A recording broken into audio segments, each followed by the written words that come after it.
Hey, peace and love. This is Brother Garfield. Press a one if you're hearing me correctly, because I'm gonna be going in. We're gonna probably be live for a while.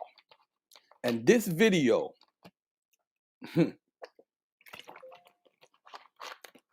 enough games. Today a sister made a video about me, and the funniest thing is, I say to a lot of people, be careful. Be careful when you talk about someone in public. Be careful what you say in public, especially with what happened with Cardi B and Tasha K. There's something called cyberbullying. So I'm not trying to be a cyberbully today. I'm going to approach this in the Christian way. Now, this sister by the name of Sister E,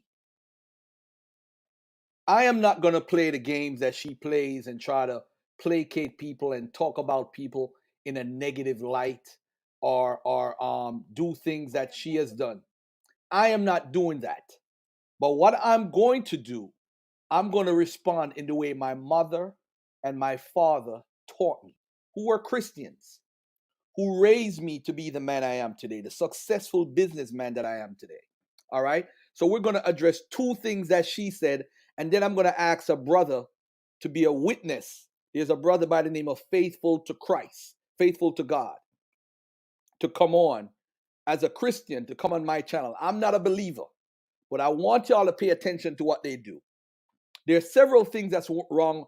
You have the Christians, and you have the Hebrew Israelites, and you have what's called the Christian Israelites. Basically, ladies and gentlemen, they are exiled Christians. And what happened is, every group of people that Garfield has addressed have always made videos about me saying, hey, whether I scammed or whatever. One of the things that they keep bringing up, because they can't address me man to man. And you guys could see, by the way, that I'm actually dressed in full black for a reason. Because today, I'm taking it all the way in. I'm taking it all the way in. And by the way, you're not going to hear any cursing. You're not going to hear none of that talk, or I'm not going to call anybody a scammer. I'm not doing none of that. This is the proper way how to discuss something in the family. By the way, what is the commandments? Let me Google 10 commandments for a second. 10 commandments. All right, I'm going to show you how these people are hypocrites. The 10 commandments list. I'm going to share my screen and show something for a minute. I'm going to show you how Sister E is actually going against her Bible to talk about Garfield. All right. All right. So let me share the screen real quickly here. And I'm going to show Garfield in a light that a lot of people don't know who I am. I was born in Jamaica, for one. And I came here. And when I came to this country, sometimes you get married. People get married to get. This is why when people talk about immigrants, I get sensitive, because I know what immigrants go through to be in this country. All right. And we can't judge every quote unquote immigrant the way you judge one. All right. So what I'm gonna do is this. I'm gonna say this to everybody. Look at right here at the bottom. You shall not bear false witness against your neighbor. And I'm going to address two little issues.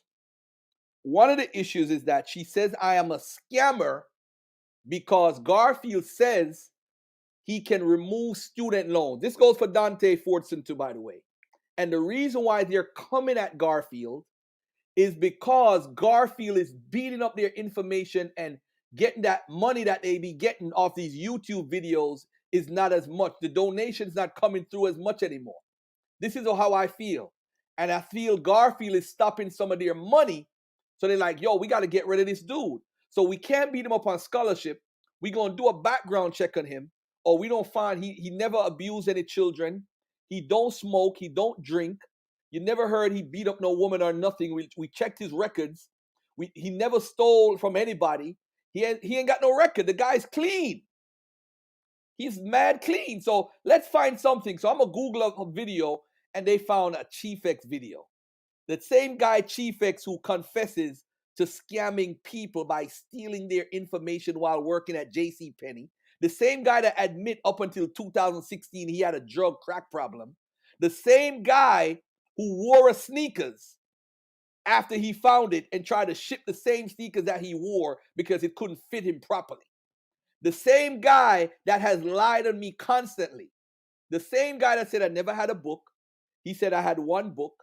I don't have no book. Then I have one book. The same guy that accused Garfield of saying he got a GoFundMe, a fake GoFundMe. He has been wrong about every single thing, but they found a video and said, hey, I'm going to rock with it. So now you're bearing false witness against your neighbor without any proof. You don't have proof about anything that Chief X saying. Chief X don't have proof of half the shit that he says. Oh, I'm sorry. I said shit. My bad. But I'm going to show something real quickly. I'm going to get to the evidence right now. So who's bearing false witness? Let's take a look. Let's take a quick look at what this sister is doing. All right? Let me take this off the screen right here. Right? And we're gonna deal with this like a man right now. All right? So Garfield, what makes you so special? The reason is Garfield really don't fit in a lot of people's communities. And I'm going to tell you why. Because I grew up with both parents. I'm Jamaican. And I don't work for anybody but myself. So I'm a rare breed. I don't smoke. I don't drink. You don't see no bunch of videos with Garfield with a bunch of women. And of course, I don't date men. I'm not into that lifestyle. So I don't fit the gossiping material that people fit into from the conscious community. I'm really a clean dude. If you check my background. All right, watch this. Yeah, never smoked, never drank. So they can't say Garfield was a crackhead or whatever. So let's take a look at this Sister E's first claim that Garfield, you can't remove anything off of somebody's credit. You can't remove a student loan. And I want to say this, and I showed this to Dante. He gave me a thumbs up. But Dante, you ain't taken out your video and made a rebuttal video and said, Garfield, I apologize. I accuse you of something that you didn't do. You're accusing me something of someone who a former crackhead, a former liar says, but you want to take their word. They don't even believe in your Christ, but you want to take their word. I'm going to show everybody a lesson to their student loans. All right. And by the way, I want you to call Lexington Law in all these companies that claim that they can remove student loans, but they don't guarantee it. You can't guarantee anything in credit, by the way. It's illegal to do that. All right. But this is something that I have done before. Watch this video.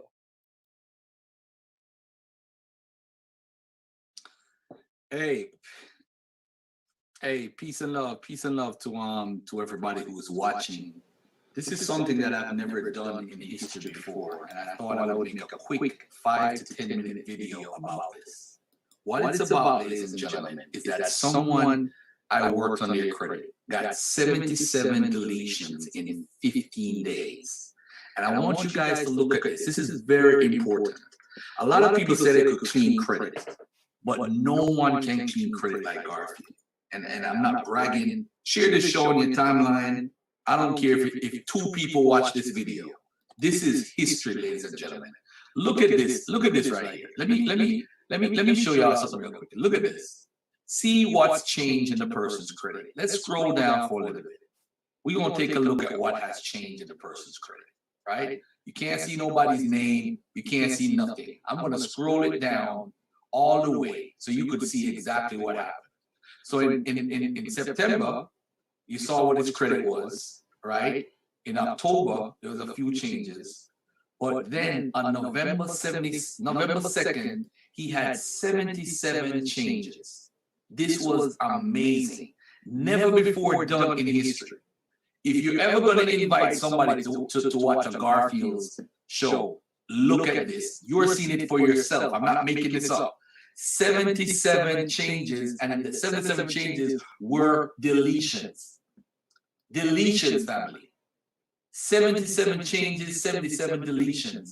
This is unbelievable. Never before done in the history. You show me what somebody has done for somebody's credit and tell me that they went above and beyond what Garfield is talking about. Let's take a look, and we're going to count together. Let's see if Garfield is BSing. It says right here 77 changes, right? But let's see if they are correct, because we're going to count together these 77 things. And by the way, out of the 77, at least 70 is student loans. So who has been lying and saying student loans can't be deleted off people's credit? Who has been telling that lie? Who has been telling that lie, ladies and gentlemen, to our community? Look at this. Let's count. 1, 2, 3, 4, 5, 6, 7, 8, 9, 10, 11, 12, 13, 14, 15, 16, 17, 18, 19, 20, 21, 22, 23, 24, 25, 26. Let's calm down a little bit. Let's calm down a little bit. 27, 28, 29, 30, 31, 32, 33, 34, 35, 36, 37, 38, 39, 40. All right, let's scroll down a little bit more. All right, 41, 42, 43, 44, 45, 46, 47, 48, 49, 50, 51, 52, 53, 54, 55, 56, 57, 58. Come down a little bit more. 59, 60, 61, 62, 63, 64, 65, 66, 67, 68, 69, 70, 71, 70. So it's 71 student loans. There's more student loans. I'm sorry. 72, 73, 74 student loans and 3 regular accounts right here. 75, 76, 77. Do you believe this, family? Your brother Garfield, who you see debating every day, has a skill that has been working for many people. People are buying houses, people are buying cars, they're getting better interest rate. So while we're arguing about reparations, we're arguing about all these different things, one of the most important things in our daily lives, I can affect yours, which is credit. Imagine 77 deletions, 74 were student loans. 74. This is your brother Garfield, who y'all see argue every day on Facebook or YouTube. But listen, ladies and gentlemen, you have the opportunity today, this week, the best time.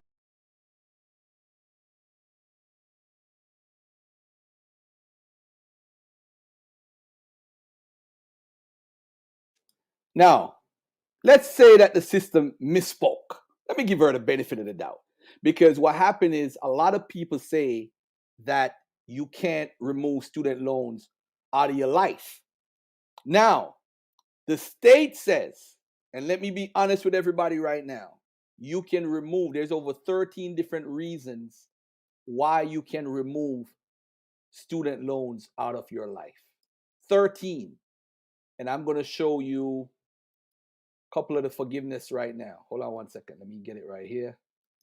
Let me show you right now. The complete list of student loan forgiveness programs and options. Meaning that if you work for the city as a teacher, that's one of the reasons why you could get student loan forgiveness. There's different reasons. You're in the military. So there's over 13 different reasons why you could get a student loan removed out of your life. Because remember, when it comes off your credit, you still owe that student loan. It might be off your credit, but you still owe it. This is where people get, so you can't do that. Study the laws, get these 13 rules. As a matter of fact, let me put it in the chat for Sister E and Brother Dante. So if they want to help somebody in their life, I don't want no money. This is free information right now I'm giving y'all. Here, go right here.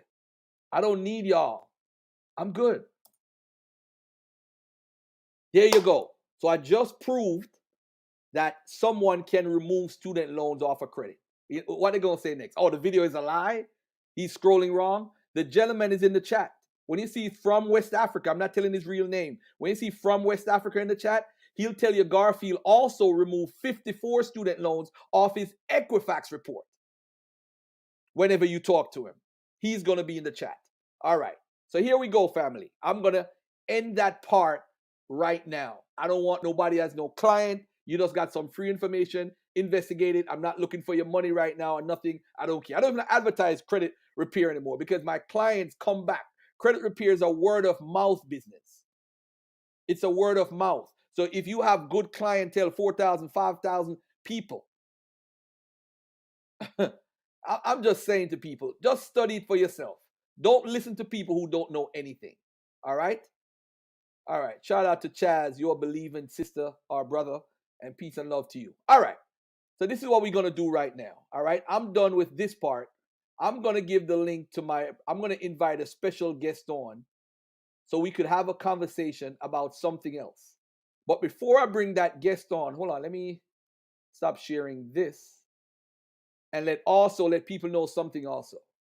Garfield is not only known in the community for credit, but he also goes around the country and speak to different people. I've spoken to prison programs. I've spoken to a matter of fact, I was invited. If you don't know Garfield, I'm going to give you a quick 5 minutes of who Garfield is.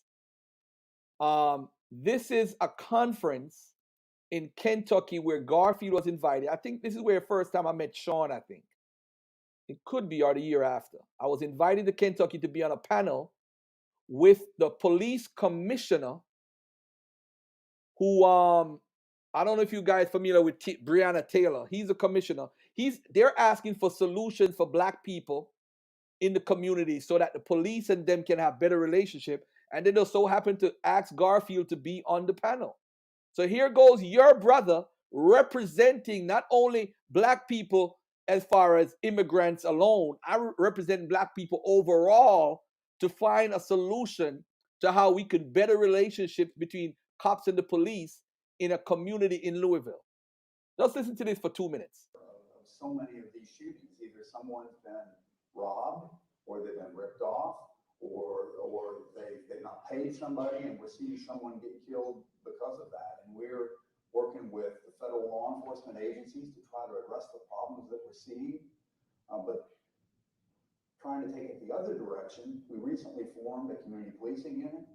These are officers that are dedicated. You know, when you think about going into a neighborhood that's in crisis, yeah, there's an enforcement component, but we need to be doing a better job of working with the people in that neighborhood to try to build a better sense of community, to try to address some of the underlying causes of the problems in that neighborhood. And you're right, you're not going to talk the guy making $10,000 a week out of dealing drugs, but you've got to provide the types.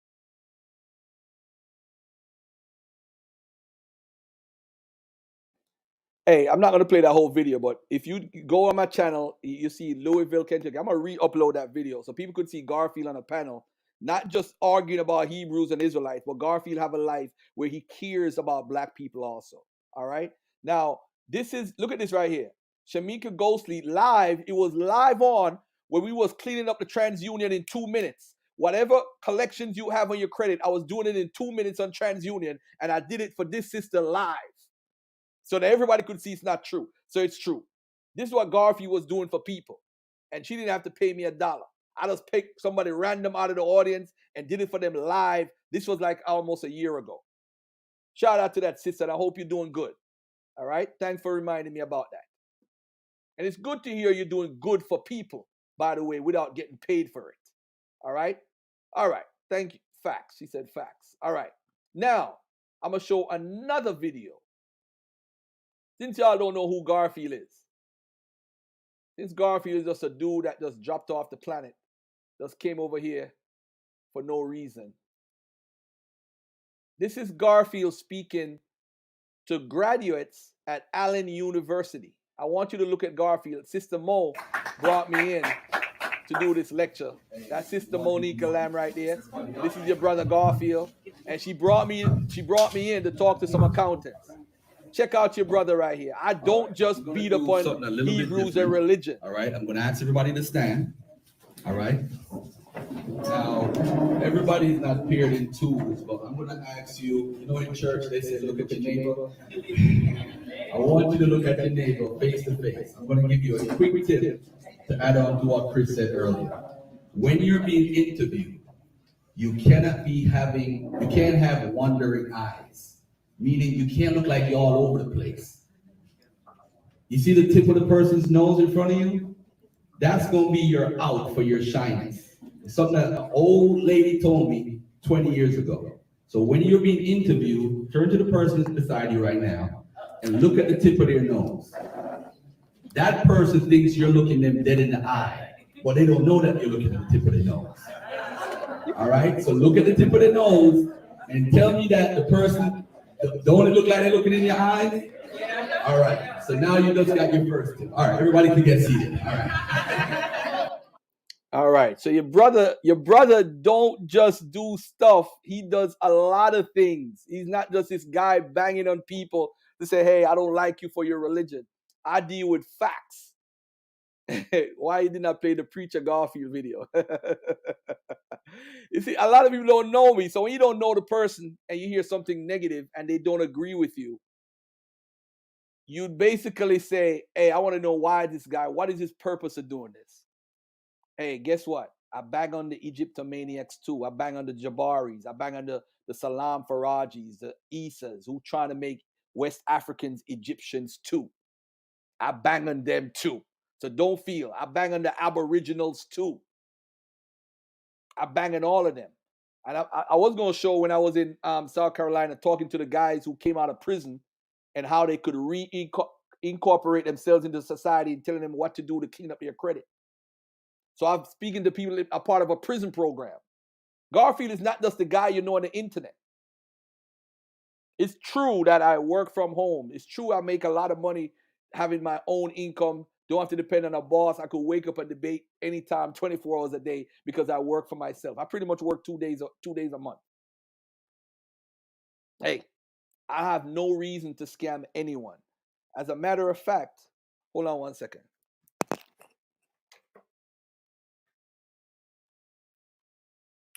Always like to show my cards because I always practice what I preach. And I want to say to people, you too, and I'm gonna give you all a tip right now. There's this card that I have. It's called a Divi card. All right. Now, this business card, if you read my book, in my book, Misconceptions and Misinformation by the Black Hebrew Israelites, I have a chapter in this book. Hold on a second here. Where I talk about a solution for the Hebrew Israelites and what they should do economically. And the reason why, let me pull this out and let me pull my corporate cards out for a second. All right. I'm going to pull out my American Express corporate cards. And the reason why I'm pulling them out, well, 2 of them anyway. Well, I don't know if y'all can see y'all can't see the numbers. So good. Okay. So the reason why I pull them out, because these cards is what I use the most in my everyday life for my business. One of my businesses I have to do is with Amazon drop shipping. That's one of the businesses that I do. Another business that I do is Turo. Turo, for those who don't know, is like if you want to rent a luxury vehicle, Garfield has a business where you go to the airport and you could rent one of my luxury vehicles for like $300 a day. So there's vehicles like a Range Rover, Benz or whatever. Me and my best friends, we actually do that business. We have some in Atlanta, some in Georgia, some in Florida, and New York. And what happened is, the only time I don't have to drive them myself because I have people to drive them to the airport. But at the end of the day, you have people who only want to rent luxury vehicles. So if you want to get into a business that's popping right now, Turo is really popping. It's been popping for 5 years. All right, just to let y'all know, that's one of the businesses that I have. But the Divi card, what I told them in the book as a solution, I'm not telling you to leave your religion as a Black Hebrew Israelite, right?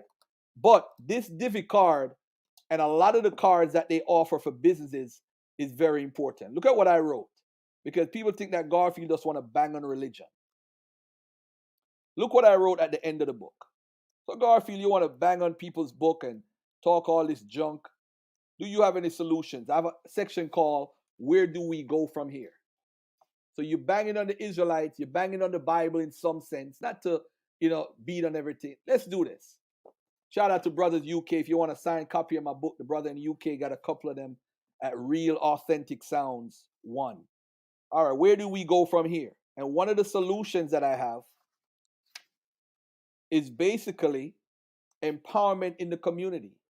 I talked about approximately 15 to 20 fintech companies have recently offered 100,000 credit to businesses that have shown that type of money intake for the previous 6 months. Now, this card, Divi card, goes up to 400,000, the limit.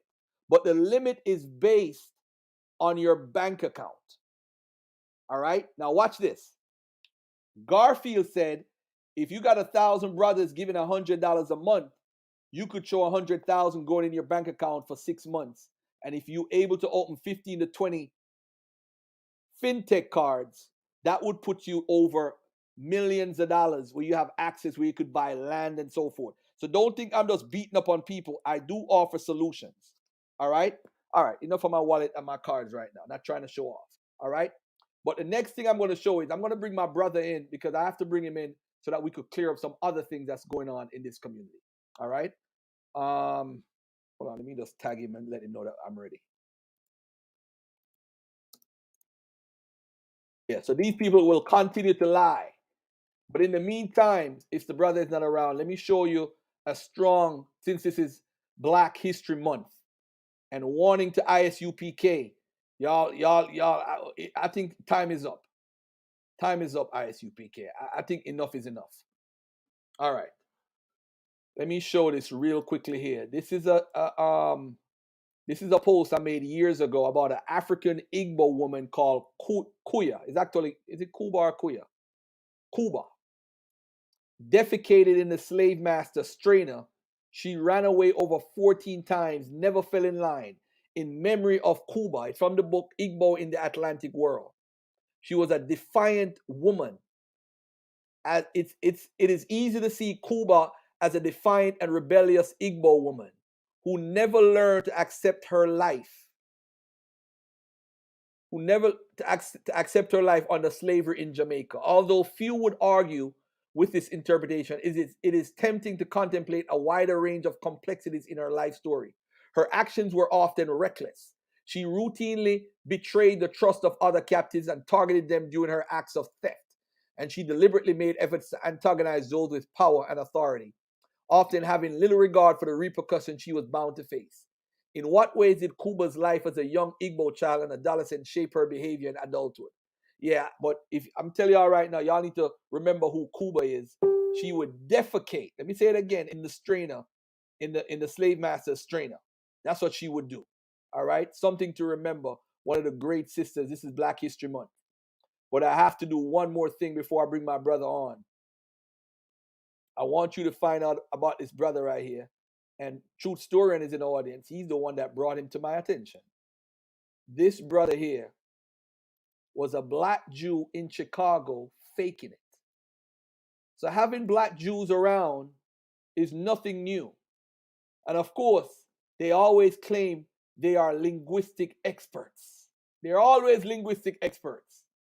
A young Negro from the South speaking 22 languages, according to his claims.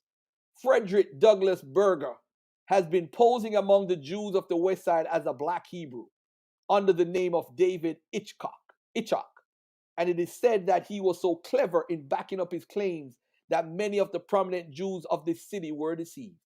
He might have gone on without exposure if he had not been arrested for criminal assault, the charge being made by Clara Merriweather, a 14-year-old girl living at 4058 South Federal Street, who is the mother of a child resembling Berger. He claimed that it was his intention to teach the girl Hebrew and then marry her, that she might aid him in the deception which he was practicing. He was arrested in 1913, and the case finally came to the court of Judge McDonnell, who discovered the imposter.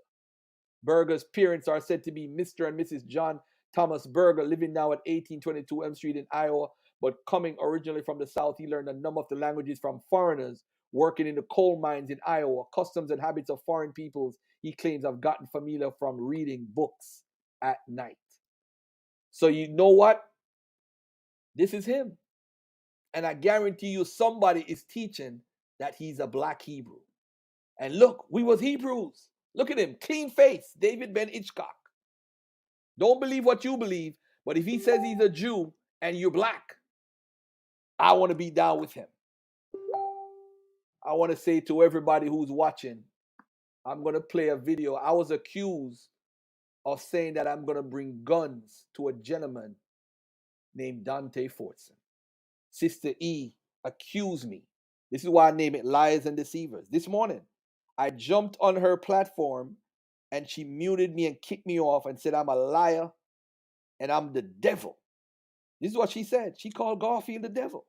Oh, man. I said, little old me the devil. Poor me. I'm going to say this to everybody, man. Never judge a book by its cover. That's all I'm gonna say to everybody. Never judge a book by its cover. And I want to put us in a position where we stop doing that. The cyberbullying needs to stop. It really needs to stop. It really needs to stop. And we got to make up our minds. Are we going to be continuing this foolishness? Or are we going to move on from this foolishness? I think it's time we move on. But before we move on, I have to clear my name. But the issue now is not if I clear my name or not. The issue is this Christian woman who called me all type of names, and I'm not going to call her a name because my mother taught me better than that. This is a woman who is possibly older than I am, and she probably has children and grandchildren. I'm not going to come up here and call her all type of B names and W names and this name and that. I refuse to do that. I'm better than that. I'm not even going to pretend to be evil and don't acknowledge that what she did was wrong, and I'm not going to play into that what she said. I'm not going to call her any names. But what I will say is, if you are the bigger person, sister, I expect you to apologize. I expect you to correct the lies that you told. All right?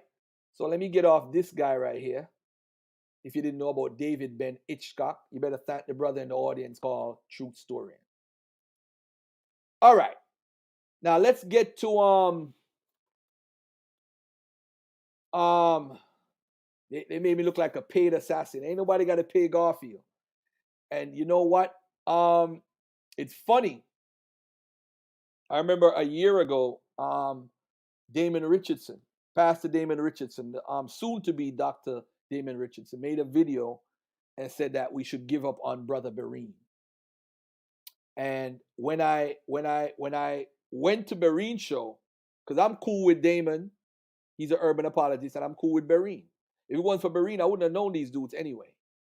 So I said, I went to Bereen's channel and I donated $100, I think 2 days in a row. Because he said, stop donating to Bereen. So I made sure I start the torch. You know, like you at church and you start the torch. He said, I'm going to donate some money. And that day, shout out to Faithful to God in the building. Praise God, you in the building. Peace and love to you, my Christian brother. All right. I gave $100 to Bereen because that brother really taught me a lot. That Christian brother, he taught me a lot. And if you watch his videos, it's not just only for the Christians. It's for the Egyptomaniacs. It's for the crazy people, the Masonic people, the people with the conspiracy theories and all that stuff. He does the videos with a wide range of people. But his bottom line is he's a Jesus pusher. He's a Christian. We all know that, but we still love him regardless. Now watch this. When I gave that $100 to Bereen, Sister E shout out, oh, he needs to come over to my channel. Oh, you want me to come over to your channel when I'm giving $100 to Bereen. So it's all about the money with you, huh, Sister E?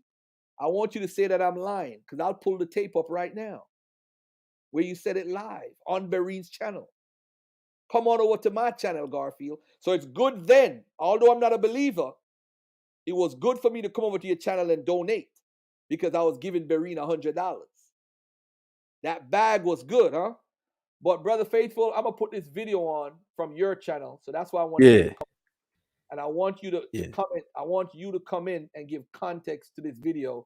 That Shout out to the live chat. Yeah. She accused me, Garfield, of saying that I'm going to Vegas with guns drawn for this guy, Dante. She said, I'm going over. I'm coming. Yeah, she's clueless what she's talking about. Right. Tell me when you want me to play the video, brother. All right, go ahead and play, man. Go ahead, man. All right. I don't know what time yet, but I'm gonna do a flag show and just some other things, just to basically hit back on what the guys doing, because what we gotta understand is, remember, Sissy Richardson made some videos where my name is all over his videos and all that stuff. So all those little things that we would think is petty is now fair game because of what they are doing or what they're allowing to happen. And I think Dante FORTSON, I'm gonna have to fly out to Texas and have a one-on-one with that guy. It's pretty obvious. Don't do it. It's pretty obvious. You're just wasting a few $100 flight for. Are you kidding me? That dude said that. Yo, that dude says he's a gun carrier. You know, he has in his old website. He says he open carries. More power to him. More power to him. Well, mess around. That dude see you. He try to pop off, man. Well, Garfield. Garfield, you run. Well, Garfield. I've only interacted with FORTSON online. Nah, that's good, man. That's good right there, bro. That's good right there. Not a rational person. Okay, that's good. All right. Yeah, that's good. I don't know how he is. I don't know how he is like on one-on-one person face. All right. All right. I mean, look, right there, we got some context. Look, here's a fact. When Garfield said what he said, I think everybody understood that one, Garfield was saying it in a joking manner, first and foremost. And number two, not because you weren't talking about guns. You just said you wanted to have a one-on-one with him to, like a man-to-man to confront him, not on some let's fight stuff, but more like, yo, what's good? Like, why are you doing this stuff? I don't understand why you're being disrespectful. Even if you think that I'm doing something that you don't agree with, I don't like the way that you're moving. Like, what's good? Like, it was gonna be one of those, like, you just have a conversation on some men-to-men stuff where you just have a conversation, right? Because it's easier to have a conversation with a person one-on-one. Now, of course, you're saying it facetiously. You're not. We know that you say things facetiously from time to time, Garfield. Now, my thing is, when I heard you, I thought about him like, but even if you were to do that, I'm like, yo, you got to chill because this dude is crazy. He open carry, he has a gun, all that. And, you were like, well, I'm not worried about that because you weren't going over there to try to look for problems. You're going over there to confront him face to face to see why he's acting the way that he is. That's really what you were trying to do. And I understood that the reasoning behind it is because they were false flagging our videos. So this was on the 31st of December, 2020. They had started a false flagging campaign against us, right? Where they were trying to flag our videos down to get around the evidence, because this is around the time of the Richard Katz controversy. So we had already exposed Kelly Richardson and William Brown, more specifically, of pretending to be a Tel Aviv-based Hebrew professor by the name of Richard Katz. So our thing was to, we were just dealing with the shenanigans because these guys were pulling shenanigans. And it seems that nobody from their side was publicly calling out the people on their end for lying, for doing things that were wrong. So what we ended up doing was straight up, we exposed the whole Will Brown, Kelly Richardson, Richard Katz fiasco. This whole thing about, oh, let's flag the videos down was to get rid of the evidence that was exposing them. You remember that you did a live stream where you exposed Kelly Richardson, you exposed William Brown, and what did they do? They hit your video. They got it taken down. Video. But before, you know what? Let's stop for a minute. I want to show something on the screen real quickly that she said this morning. You know what? I'm not even going to show it on the screen. I'm just going to play it. All right, the next thing they flagged my video. All right. So here she goes. And the apologetic community or Christian community is trying to spin a narrative that Dante is threatening people. If I know Dante is not threatening people. Anything. Dante is talking about protecting himself. Now let's play history back. Let's look at who has actually been threatening people. I've been threatened by the community. Dante actually was threatened by Garfield on Faithful to God's channel. And I remember because me and Blacktastic was in the comment section and Garfield was so in his emotions that he was talking about getting guns. Now, ladies and gentlemen. Yeah, that's a complete lie. Yo, she is dangerous. Yo, she sounds so if y'all could see it, I don't want to show her a video because she might flag me. But family, listen to her again. I'm just trying to tell y'all, these people are the worst. Hey, I got something for you. I got something for you to play, Garfield, if you could, please. Yeah. All right, hold on. I'm gonna send this video. So I want your audience to see how all of this started. So it's gonna give the whole story. It's gonna give the whole story, bro. Can I just play Sister E one more time? Let me just play this part one more time. So people are just why are we playing this other video with what Garfield is saying about Vegas? Because I put it in the private chat, by the way. Yeah, the whole gun conversation. Garfield ain't say one word about no guns. She said she heard it herself. This is nuts. Hey, you know what's crazy though? So to be on record, at the time I didn't remember because I didn't remember that. So I had to go watch the video for myself. So what happened was Garfield was saying these people are false flagging our videos. They're basically trying to take it to the next level and be disrespectful. Like they're being petty, you know. And Garfield was like, you know what? I think I need to have a one-on-one with Dante, like a person to person, because the way that these guys are behaving is silly. Because Dante, check this out. You'll see it when you play this video. Dante was the one who was calling for the false flagging of videos, Garfield. He was the one that initially called for it. You're going to see it when you see the video. So what ended up happening was, straight up, our thing was, you know, like that's disrespectful. At first in this video, I was like, you know what, we should flag their videos down. Brothers and sisters told me, Christian brothers and sisters told me, no, don't do it, don't do it. You know, that's railing for railing. All right, cool, whatever.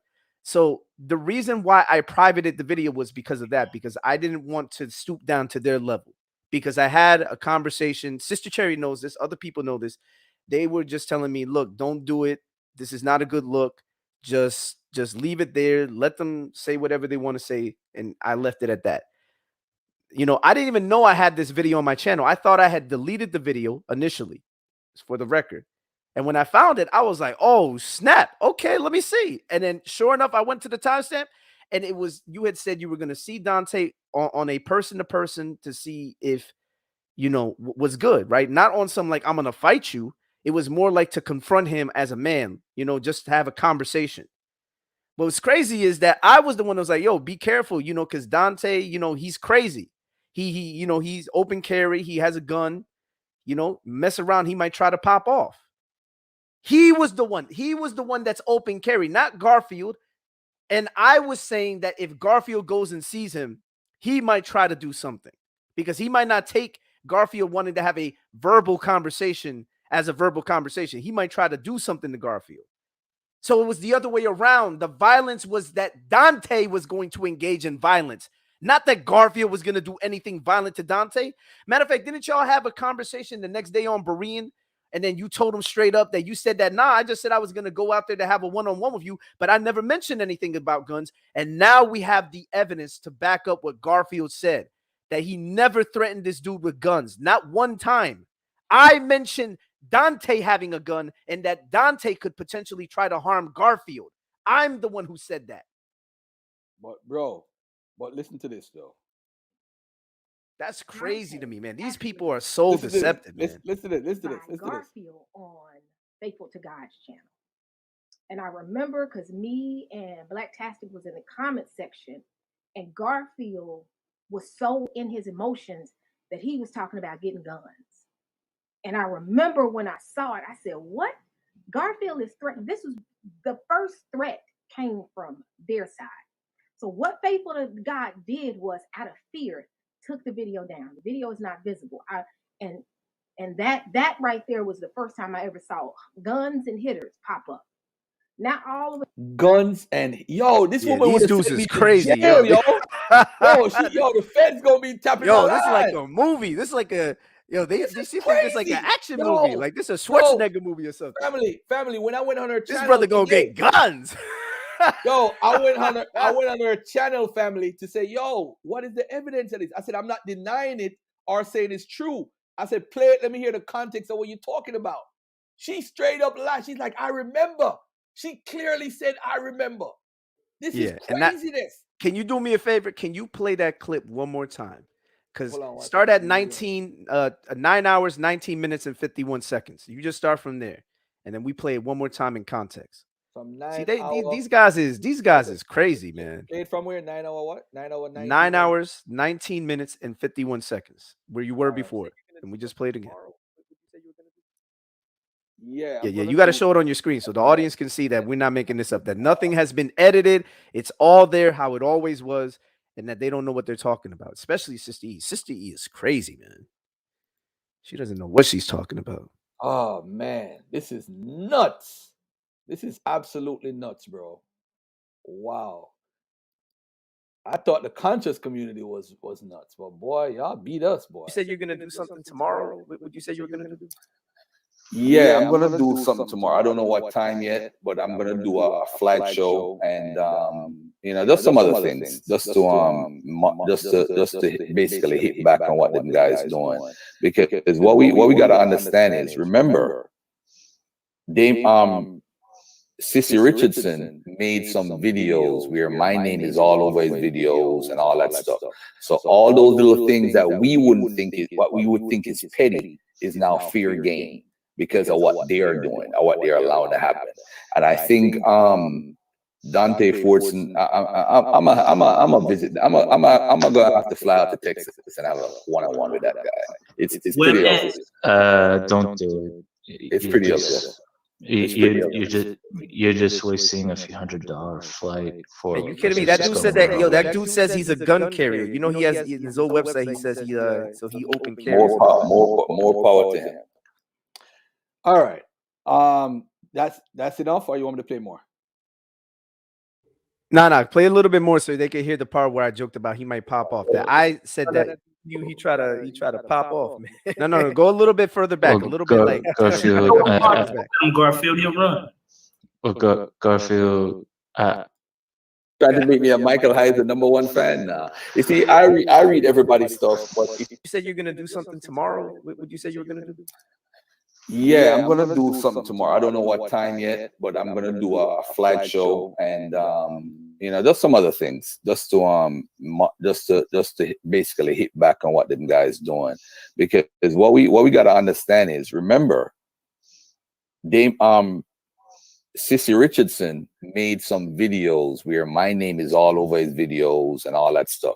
So all those little things that we wouldn't think is what we would think is petty is now fair game because of what they are doing or what they're allowing to happen. And I think Dante FORTSON, I'm a visit. I'm gonna have to fly out to Texas and have a one-on-one with that guy. It's pretty obvious. Don't do it. It's pretty obvious.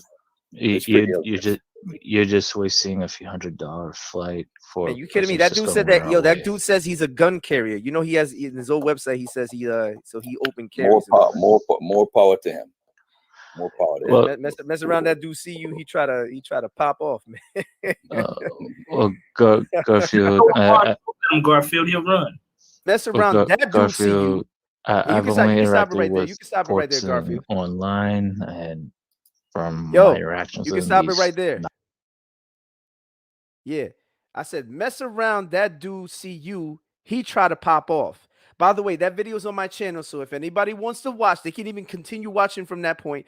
There's nothing about Garfield never mentions guns. He doesn't mention he's going to go and pull a gun or none of that dumb stuff. Because if they say, oh, they stopped it right there, we could continue to let this play. He never mentions anything about guns. All he says is, after that, he says, oh, well, there's one way to skin a cat, saying it facetiously. And I said, oh, yeah, you mean Richard Cats? And then we kind of laughed. And after that, we just moved on to talk about something else. One, this shows how foolish they are, because they accuse Garfield of having guns. Dante open carries. He's got the whole carrying a gun and all that. And I was saying that because of Dante, because he's so unhinged, because Dante is so irrational, he might try to pop off even if Garfield goes to talk to him on a one-on-one, man-to-man basis, verbally. But Dante, given how he is, he might try to shoot Garfield. So I was saying that about Dante, not about Garfield. See, these guys are so silly. They'll try to make a mountain out of a molehill and lie on people, because you notice they tried to spin it that, oh, it was Garfield talking about guns. He was going to go see him with guns. No, Garfield never mentioned guns. He never mentioned anything like that. You know, he was just trying to stand up for himself as a man for what they were doing. Real quick, Garfield, can you play the next video, man? It's in the private chat in here on StreamYard. So it's the one called Hebrew Israelites, Falsehoods and False Flagging. So it's going to give the basis, the history of how they misrepresented Boonis, Cats, and then it's going to get right into the false flagging. Because they tried to take off. You want to play it from the beginning or what? Yeah, the whole thing, bro. Play the whole thing, please. All right, so let me share the whole thing. All right, let me gotta mute my mic too. Yeah, y'all need to really check this out and see what these Christians are doing in the name of Christ. Or because they're Christian. They claim they're Israelites, but they're not Israelites. They're Christians. Check it out. We're going to get into some stuff. We're not going to stop. Church folk don't like it. Israel don't like it. We're not going to stop. But I told y'all we not finna shut down them pews. We can't shut them pews down. I ain't forgot about Richard. Y'all offended because we couldn't find Richard? Y'all offended behind that? No, everything going to be talked about. We're going to discuss everything because folk is scared. Now, when people don't want to come, like with the pews and everything, when people don't want to come start talking, we ain't got to validate nothing. No, you're going to show and prove. We're going to bring it out. We're going to build. People offended, and I lost some subscribers, and people had sent me some hate mail because I told a pastor, yo, we can just move on, just repent. Listen, that dude make believe about it, that. Y'all trying to act different. They done had a whole big thing. Boy, I ain't impressed. I ain't impressed, and a whole bunch of people ain't impressed. But you're right, y'all ain't got to impress us. But once information get put out there, once you start claiming and saying things, people finna say your name. This is it. This is what it is. We can't go now and try to blocking people. Yo, you gotta shut down that video and trying to do this and trying to do that. Ain't gonna be none of that. You came up here boldly, but some bold statements made. And when them bold statements are made, we gonna have to handle it. We gotta handle when bold statements are made. When people say some bold stuff that is out there, people gonna download it, people gonna say the video, even you get rid of the video, and people gonna talk, and people gonna spread it. All of this is for posterity's sake. It's gonna get spread. Like I said. What is going on, YouTube? It is your boy, Faithful to God. And if you've been following my channel, you know that we have been embroiled in a back and forth with We Woke Now, Boom Church Atlanta, and various other Hebrew Israelites on the topic of the Georgia pews. The controversy initially began in November of last year, in which Boom Church Atlanta had reached out to one David Bunis, a Hebrew scholar who was alleged to have endorsed Benaiah Yisrael's supposed claim of Solitreo appearing on one of the pews in First African Baptist Church in Savannah. The truth of the matter is that Boom Church Atlanta had badly misrepresented David Bunis's findings. Bunis never agreed with the conclusion that Solitreo appeared on the pews. He also did not believe that the so-called phrase, praise Yah with a bass voice, appeared on the pew either, which was Benaiah's initial claim.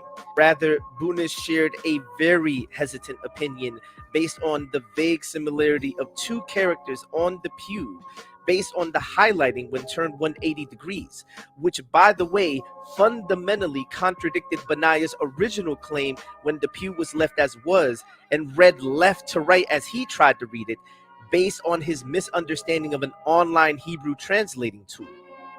And because of this, Boom Church Atlanta then decided to supposedly reach out to a new scholar by the name of Richard Katz. But as it was discovered, the relevant scholar was in fact William Brown, the pastor of Boom Church himself, pretending to be a Hebrew scholar by the name of Richard Katz. One of the more recent controversies has been the idea that we had somehow bullied David Bunis into supposedly recanting his position, when the reality is David Bunis never actually endorsed their position to begin with. Now, as you're going to see, various followers of Boom Church Atlanta and We Woke Now have been engaging in conversation in the comment section of other videos with people involved in this topic, in which they have been hurling this allegation that Boom Church Atlanta and others have alleged about us supposedly bullying the relevant scholar. Now, as you can see on your screen, the controversy is truthfully very sad, because it shows that, one, people have not actually gone out of their way to watch our videos to see what the scholar himself had to say about the issue. But second, it also shows that the followers of Boom Church Atlanta and We Woke Now are willing to engage in equally deceptive behavior in trying to undermine any sort of counter evidence that shows that the side that they are endorsing has actually been engaging in willfully deceptive behavior, not only misrepresenting a scholar, but inventing a scholar in the process. But I'm going to let you guys listen to a clip from We Woke Now, in which they will put forth the supposed allegation with really no proof whatsoever. And afterwards, we're going to deal with the issue of the false flagging that has taken place, in which We Woke Now and others have been trying to flag down videos that expose their deceptive ways. What caused the sudden shift with Professor David Bunis?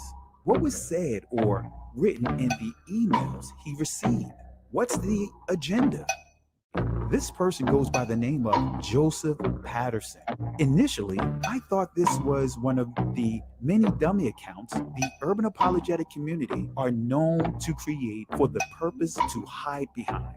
They use dummy accounts to boost their subscribers and attack others. What's sad and alarming about this individual, He is an educator. He is a youth pastor in his local assembly. He is actually a leader. Now, pay attention to the deceptive email he sent to the professor. I want you to pay attention to the red flags. It says, "Good evening, Dr. Bunis. I am Joseph Patterson, and I am an educator at a local high school in Virginia. And I have a few of my former students who identify with such groups as the moderate Hebrew Israelites, who has used your name and credentials to deduce that since Hebrew language was written on the pews by black slaves, therefore, blacks who came by way of the transatlantic slave trade are the true Jews." Well, I figured. Now notice the buzzword, moderate Hebrew Israelites. Notice how he strategically used the phrase true Jews with the words Jews in caps. All who understand email etiquettes in a professional workplace know that you are not supposed to type words or sentences in capital letters, because this means that the person is yelling or raising their voice. This email had nothing to do with a desire for truth, but a desire to intimidate and discourage this professor. There is so many red flags in this email thread. Why did this person feel the need to inject biased, deceptive, racial constructs such as moderate Hebrew Israelites into his email? Why did this person deceptively inject the anti-Semitism tone to his thread? It is a dead giveaway and has the urban apologetic community fingerprints all over it. What's interesting, after having listened to We Woke Now's baseless assertions, allow me to introduce factual evidence that reflects reality.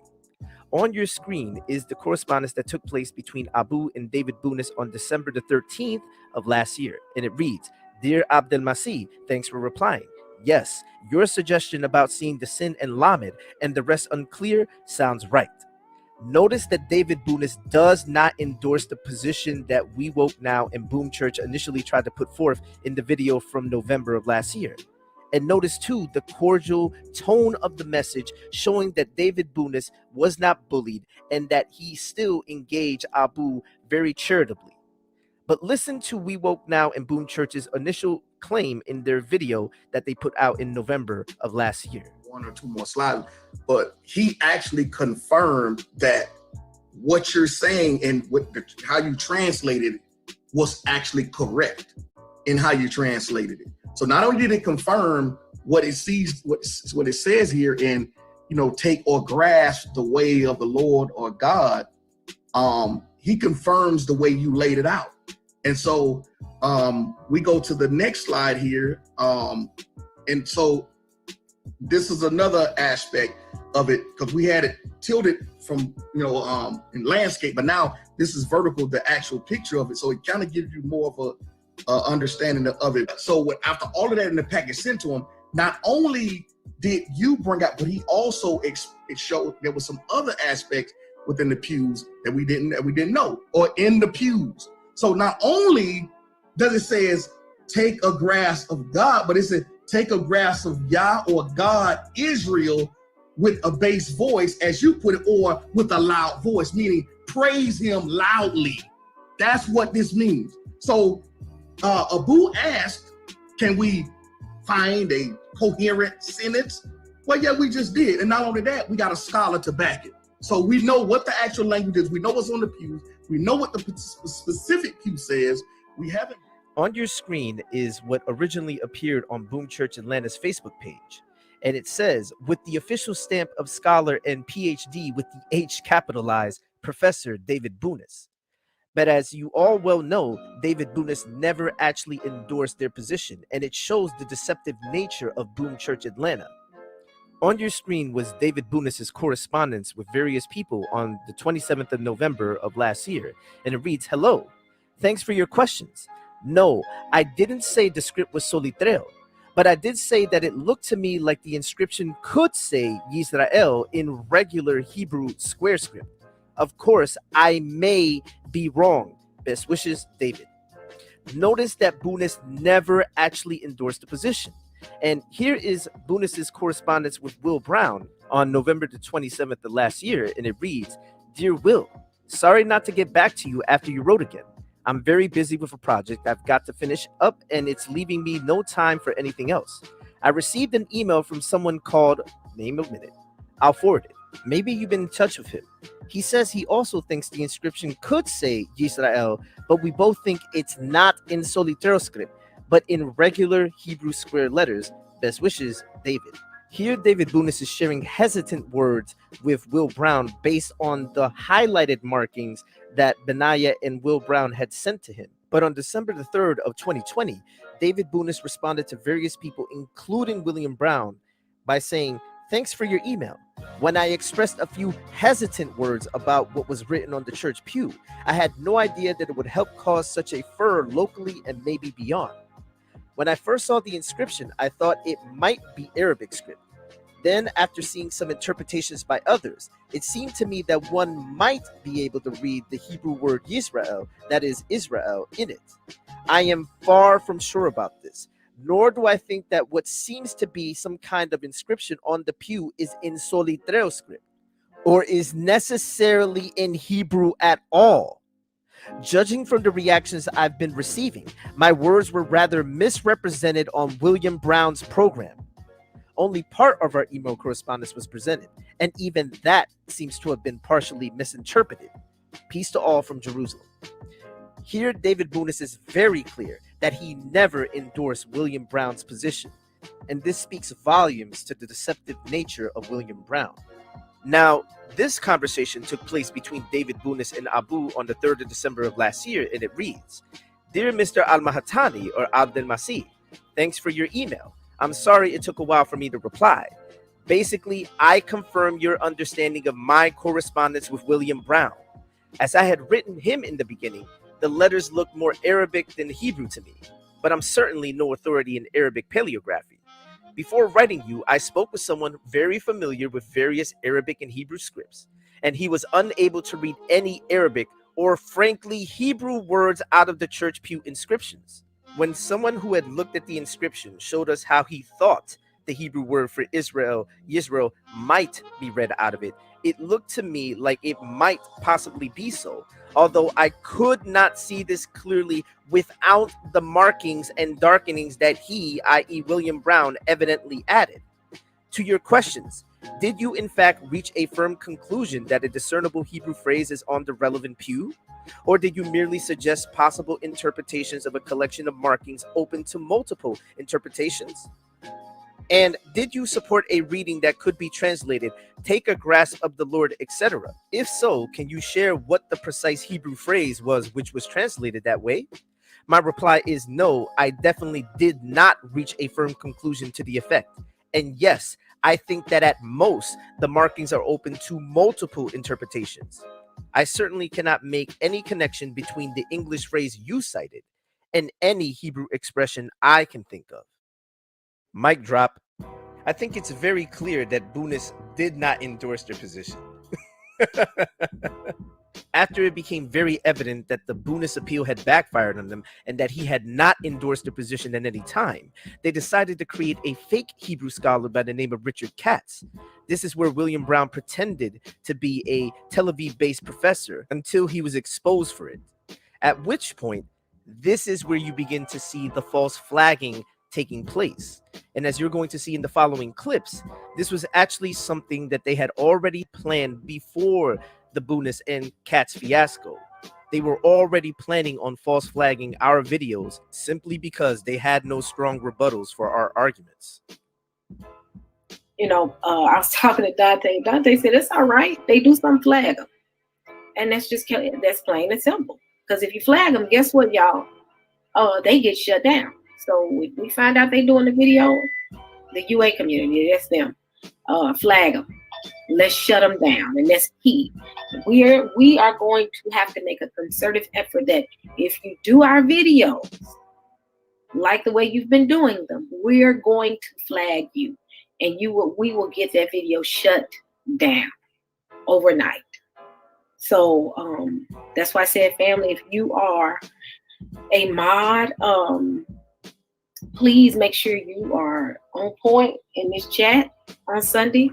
And if y'all see videos, start flagging them as anti-Semitic, plain and simple. Absolutely. And I'm glad you said that, because it is absolutely ironic to see the side that calls others a crafty counsel actually be a crafty counsel themselves. They are willing to censor opponents who disagree with them, who present strong arguments, and who expose their deceptive ways. But the following clip is going to show the extent of the ridiculous excuses that were put forth after the fact when they were called out for their false flagging ways. Take a listen and judge for yourselves just how silly this all actually is. Last night on Berean TV's show titled Lies and Deception, it was brought out that a number of videos on the subject of the pews at First African Baptist Church have been flagged. Thankfully, none of my videos have been taken down, but it seems obvious that now that people on the other side of that debate are uncomfortable with where the debate has gone, they're trying to flag the videos and get them taken down. Now, I'm going to show the clip from Berean's show, but before I do so, I want to make a very brief segue and note that our friend over at We Woke Now has recently been making curious claims about having a top secret security clearances with the government here, and I'll explain why this is relevant in a moment. But here, take a look at this. And I can tell you with confidence, there's a reason why. And I don't have a problem with putting this out there. I don't have a problem with telling you that I have a top secret security clearance. Mm-hmm. You don't get a top secret security clearance if you're out here being messy and all these different things. I just had it adjudicated again. Okay, so the reason I showed that is because I feel it has some relevance to what I'm about to show from Berean TV, from the show that appeared last night on Berean TV, as Berean shared that apparently our friend at We Woke Now has been telling him that he's not flagging videos. Rather, the government is concerned about the debate over the pews, and they're flagging his critics. They're flagging people who object to him as part of an effort to protect, this important government official with, top secret security clearances. So I'm going to play the clip and listen to this and enjoy. Yeah. If it was such a lie, right? And no evidence was truly presented by Brother Abu and Brother Faithful, then why the whole massive movement, they edge or push for people to strike our videos, to flag our videos? Yeah. Don't dispute, refute. If you got the truth is strong enough to stand on its own. Ask that question. I'm asking your audience members that question. Why push for a movement of flagging our videos? And just this subject, Brother Berean, just this subject, Abu's videos dealing with these pews and what led up to what came out, all flagged.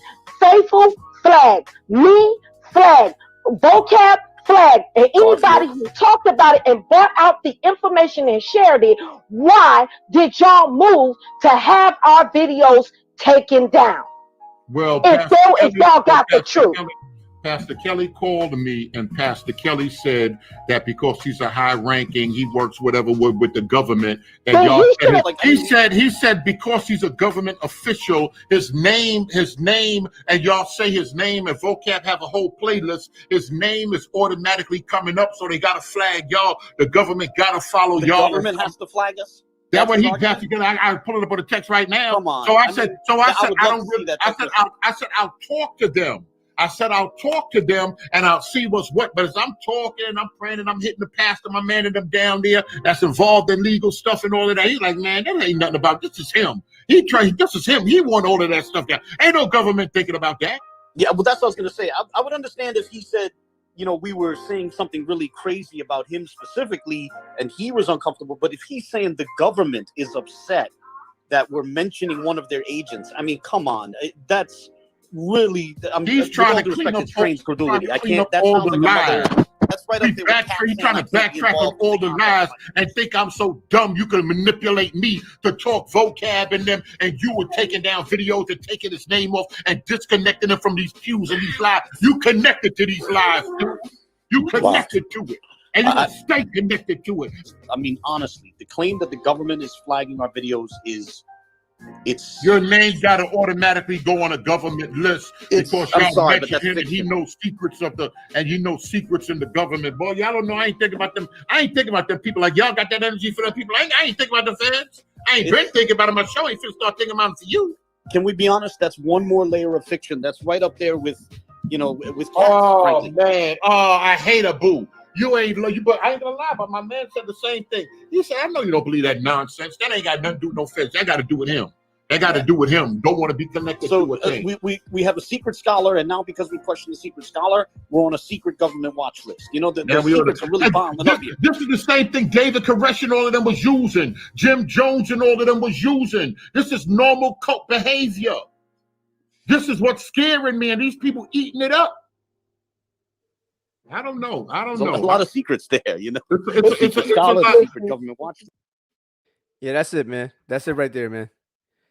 Yeah, bro. Do you see the absurdity? This is how all of this basically started over the David Boonis, Richard Katz stuff. Yeah, I'm glad you played that video. Let me ask you this: the David Boonis email, were all those emails legitimate? How did they know that? Okay.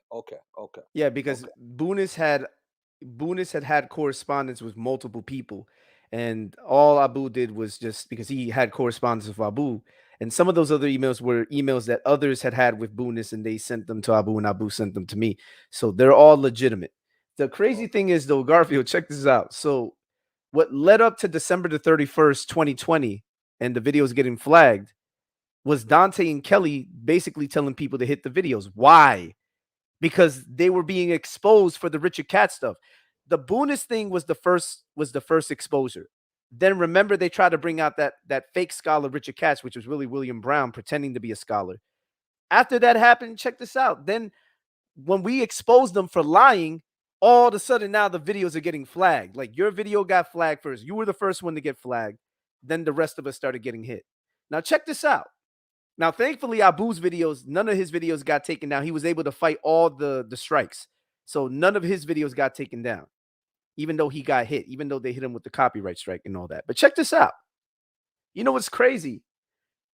You know, in the conscious community for years, people have said things like, oh, you're an agent. You're an agent. You know, that's always the excuse whenever someone wants to try to undermine someone else. But check this out. Have you ever met a dude who legitimately said he was an agent? Like this dude, Richardson says he's a government agent and that the government is taking videos down because we keep saying his name. Like, bro, like, yo, tell me that's not crazy, man. You can't even make that up, yo. You can't even make that up. You can't even make it up, right? Yo, but check this out, though. That's the reason why you were mad that day. And you weren't mad like saying, I'm going to see him with guns. You were just saying, I want to confront him verbally on some man-to-man stuff, like any man would, especially when somebody's playing funny. The thing is, I was the one that said, oh, you know, he's got a gun. He might try to do something because Dante is crazy. We don't know. Dante might very well try to do something stupid like that. He might try to shoot somebody. See, you weren't talking about shooting somebody. And the only reason I jokingly said that was because I knew that Dante is legitimately nuts. He's crazy. So they took that and tried to spin doctor that into a lie to say that you were threatening him with guns. And all because they've been exposed on Richard Katz, David Boonis. They've been exposed on misusing old sources. We already exposed them on the Mandingos, the Portingales, the Lanzados. Bro, what have we not exposed these people on? Hold on. Let me say this to the audience because they might not have realized what you just showed. All right, we're debating and arguing about the pews. There's some pews in Georgia Church, the First African Baptist Church. Those pews, people say it's West African Arabic. They've been saying, some people say it has some Islamic Arabic in it or whatever, right? So they wanted to be Hebrew so bad, they made up a professor named Richard Katz. Say he's from a Hebrew university. Come to find out, the dude had the same IP address as one of the Christian brothers from the Boom Church. what's his name? Brown from the Boom Church. So when they got Yeah, it was caught, William Brown. The they, same phone, the same everything, the same same writing style. phone, same writing style, everything. He spelled his PhD wrong, everything. So if y'all blind and don't know what we're talking about, that's what we're talking about. William Brown, the dude. If I could just could momentarily, just Mhm. momentarily. He claims to be a Hebrew professor and he doesn't know about the Hebrew construct state for the word b'nai. He tried this in the correspondence. We caught him where he lied, where he says that b'nai means son rather than sons. Sons of Yisrael, because it's in the construct state. It's in the plural, but in the construct state in Hebrew. See, that's something that you would expect a professor of Hebrew to actually know. But we know Will Brown and Kelly Richardson don't actually know Hebrew. So he exposed himself even there. How the heck are you a Hebrew professor and you don't know about the construct state in Hebrew? Like, that's just bugged. Like, on top of that, so many other things we had already exposed in other videos showing that it was clearly William Brown. So what did they do? They tried to flag down our videos to try to get rid of the evidence so that we wouldn't expose them. Yep. I remember I was in Jamaica when you told me about this, and it was so sad to see somebody go this far to try to prove something about, you know what I'm saying? And ladies and gentlemen, let me tell you something real carefully here.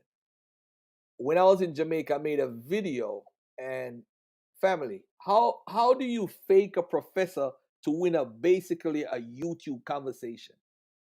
How do you do that? And then Kelly Richardson doesn't want to come out and say, hey, my family is wrong.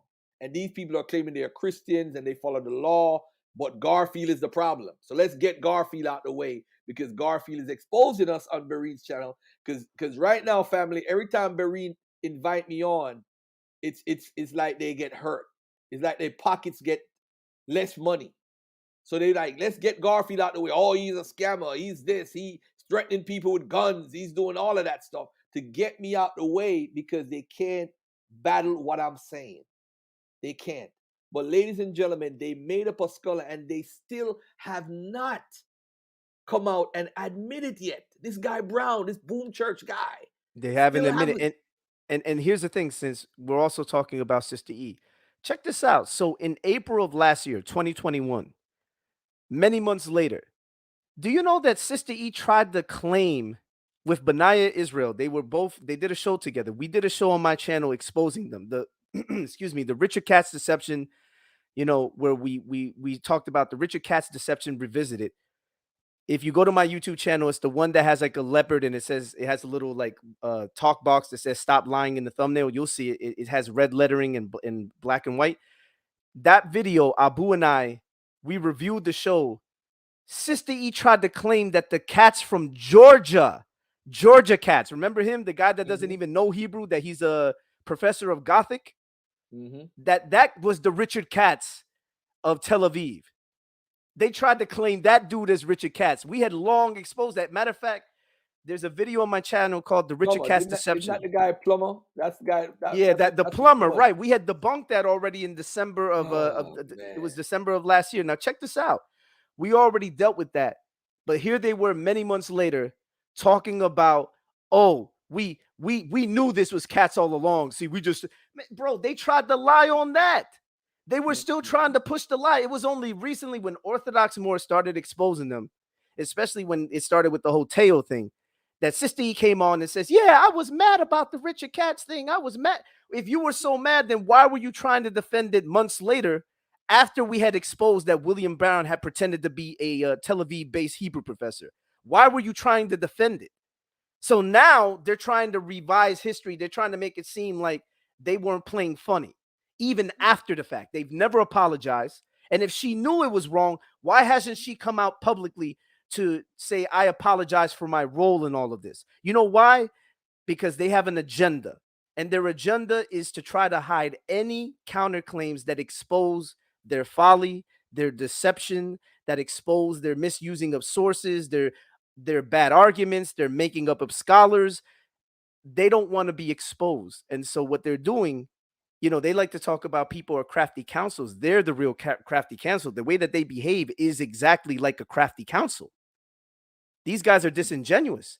They're not about truth. They're not about the information. Oh, What they're let's about hold is on, the lies. faithful. Hold on, the faithful. Let's get to this issue though. Don't. But weren't you involved in another situation where you were debating a guy and some guy made it a fake profile with Yeah. your real name and was in, I think, Divine Prospects Yeah, chat? yeah. Let me explain. So what had happened is now check this out. This is Sister E's pattern of behavior.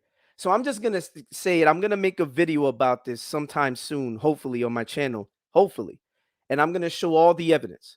So my problems with Sister E started back in November of 2019. I have a video on my channel called "Faithful to God versus Sister E Uncut Interaction." So let me tell you what happened. I had a discussion with her in, I believe it was Thanksgiving of 2019, right? We had an interaction because she saw a wall post where I was calling out other Hebrew Israelites that aren't even affiliated with her, have nothing to do with her. And I said certain Hebrew Israelites believe sex is marriage, and I was debunking that. Somehow she took it like I was trying to lump everybody together when I was really, really nuanced and saying certain in particular, because I didn't want to give anybody any shine. So I didn't say the people's names. After the fact, I told her who I was talking about on Brother Berean. So anybody who wants to know that about that interaction is on my YouTube channel. So I'm going to tell you what happened. For whatever reason, the conversation went real bad for her because she tried to use that as an opportunity to attack me. Because prior to that, there was the incident where Abu had made a video, criticizing Kelly Richardson's Pew methodology. Remember the first video he put out where he showed that they're claiming it's Hebrew, but they haven't shown a discernible phrase and nobody's actually demonstrated language. So they were upset about that. They accused Abu of attacking Kelly Richardson's family, that it was a complete lie. So what ended up happening was Sister E had reached out to us to try to have a sit down. And for whatever reason, because of Abu's schedule and my schedule, we just couldn't find the time to sit down to talk with Kelly Richardson in private to go over the matter, to hash things out. There was nothing to hash out. It was just simply, bro, you're wrong in your methodology. Nobody attacked your family. And the original video is on Abu's channel. Kelly Richardson actually got that video flagged down when they started doing the false flagging in 2020. But what happened was I had that sit down on Berean over a completely different incident, and she tried to bring in the whole, "Oh, you were supposed to sit down with Kelly," and I told her, "Well, look." So I dealt with that whole thing. Anybody that wants to see how that interaction went, they can check out the video on my channel, "Faithful to God versus Sister E." What happened was, I guess it went really bad for her because Berean started agreeing with me. And then what ended up happening was he privated that video. Maybe he got pressure from the Hebrew Israelites to private the video because the conversation didn't go well for Sister E. So what ended up happening was she, for whatever reason, she ended up blocking me. She blocked me later. Oh, I don't know if it was because of that or something else, but she ended up blocking me. So I didn't have communications with her. There was already bad blood because she was falsely accusing me of things that, like she was claiming that I was disrespectful to Kelly Richardson and to her, which is a bunch of lies. I've never disrespected Sister E. So what ended up happening is like around March, Ron Shields and I had a bit of a back and forth. Starting in January, I had called him out to debate. Somehow that had escalated and he started talking tough. And I said, well, you can, so I was wrong for following his lead.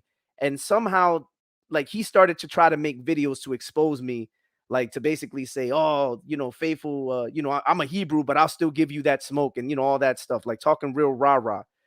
So during that time when he was doing the live stream, I had a debate going on my channel. Now, this is in March of 2020.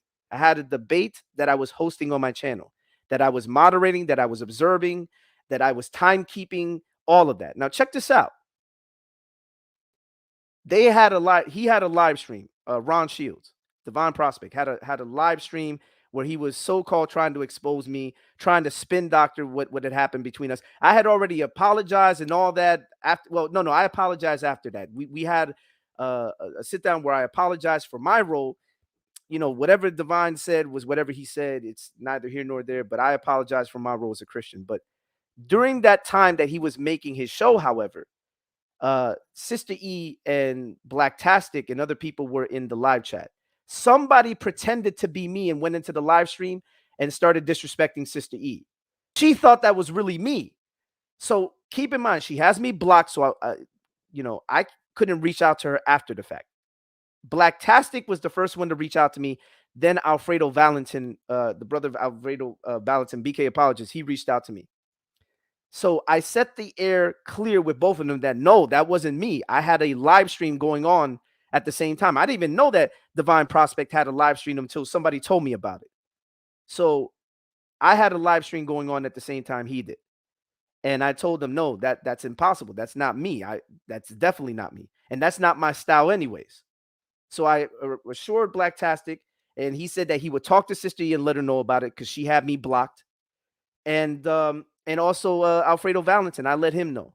Now check this out. Everything was cool. Nothing was said. It was like water under a bridge. So until the Richard Katz thing happened, so that was in March of 2020. Utter silence, Garfield, until December of 2020, when the Richard Katz fiasco went down. Now Sister E decides to come out and say, oh, Faithful to God had disrespected me, to try to move the conversation away from Katz to this fake controversy about something that had already been settled, that she knew I didn't do. So she tried to bring up this controversy claiming that I somehow disrespected her when that wasn't me. Now check this out, man. I think wholeheartedly that was somebody from their side. I think it's somebody who you and I both know. I'm not going to say their name right now, but you know who it is. This person likes to go under little aliases and pretend to be other people because they have, I don't know if they have like schizophrenia or whatever. They like to pretend to be other people. And we had called this person out recently, and they claimed when we called them out, if they were making aliases on Berean, they went very quiet. It was like a 5 or 7 second pause. Because I do believe that they're the one behind a lot of this stuff, but I can't prove it definitively. I am implicitly led to believe that based on their behavior, based on the writing style, based on certain things. But I won't come out and publicly say it's that person. But when I finally find out for sure, I think it's going to become very clear, because this person likes to make up false controversies and misrepresent people. So I believe it was somebody from the Hebrew Israelite side pretending to be me to start up a controversy just so that there would be beef there, to create a faux controversy between Sister E and myself. Because I had a live stream going on at the same time that's still on my channel. That cannot be undermined in any way. Now, the crazy thing is they tried to bring that up when the whole Katz thing happened to throw out a red herring so that nobody would focus on the Katz thing and somehow focus on that. Now, thankfully, people just ignored Sister E, but she's kept pushing that whole thing. I called her out on it recently in 2021 when I was on Berean. Remember when we had the peace treaty with Dante, the so-called peace treaty?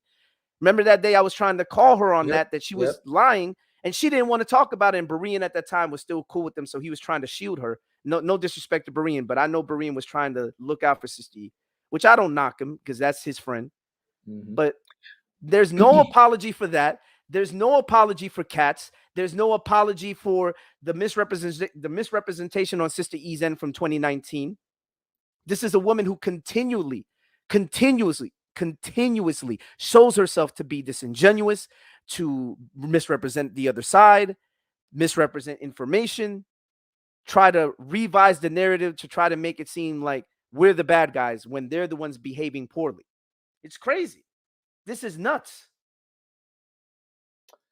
You know, you know, we need to hold them to fire with the Richard Katz. We can't step off their necks. We got to keep that going. You can't, don't let anybody distract us and say, hey, let it slide. No, because the Richard Katz being made up, same IP address, same phone number, same person writing the emails and faking it. We need to bring that up.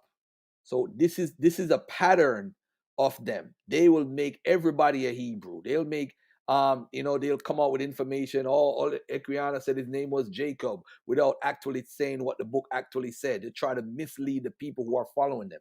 It's just like a flim flam sham, and they continue to do it. And then when we point it out, they say, "Oh, we're trying to stop the awakening." I'm not trying to stop anything. If you are a descendant of ancient Israelites, all you got to do is just prove it.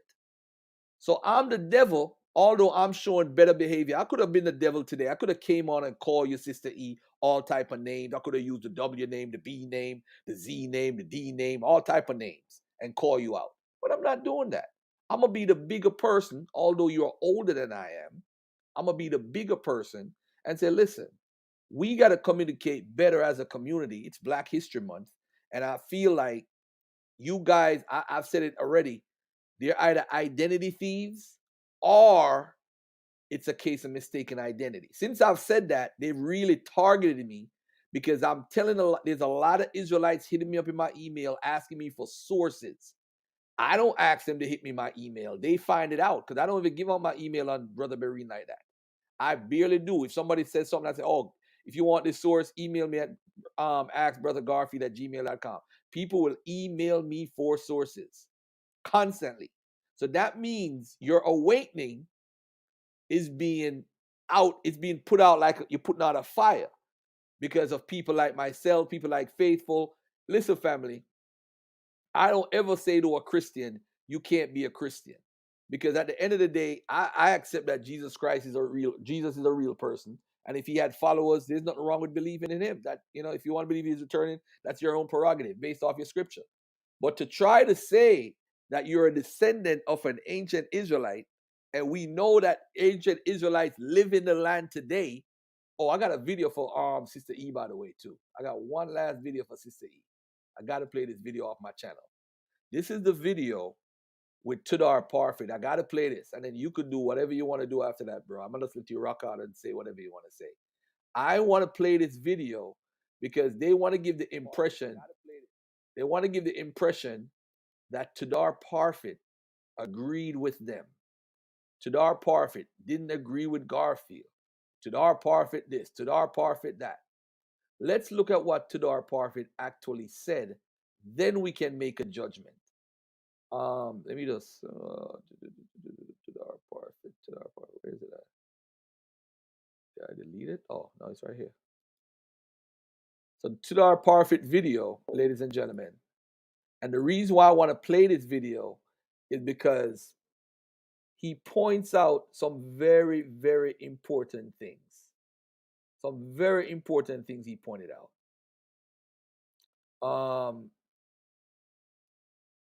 At the 51:25 minute mark, 51 minute, I asked Tudor Parfit, are the Jews in Israel today the real Jews?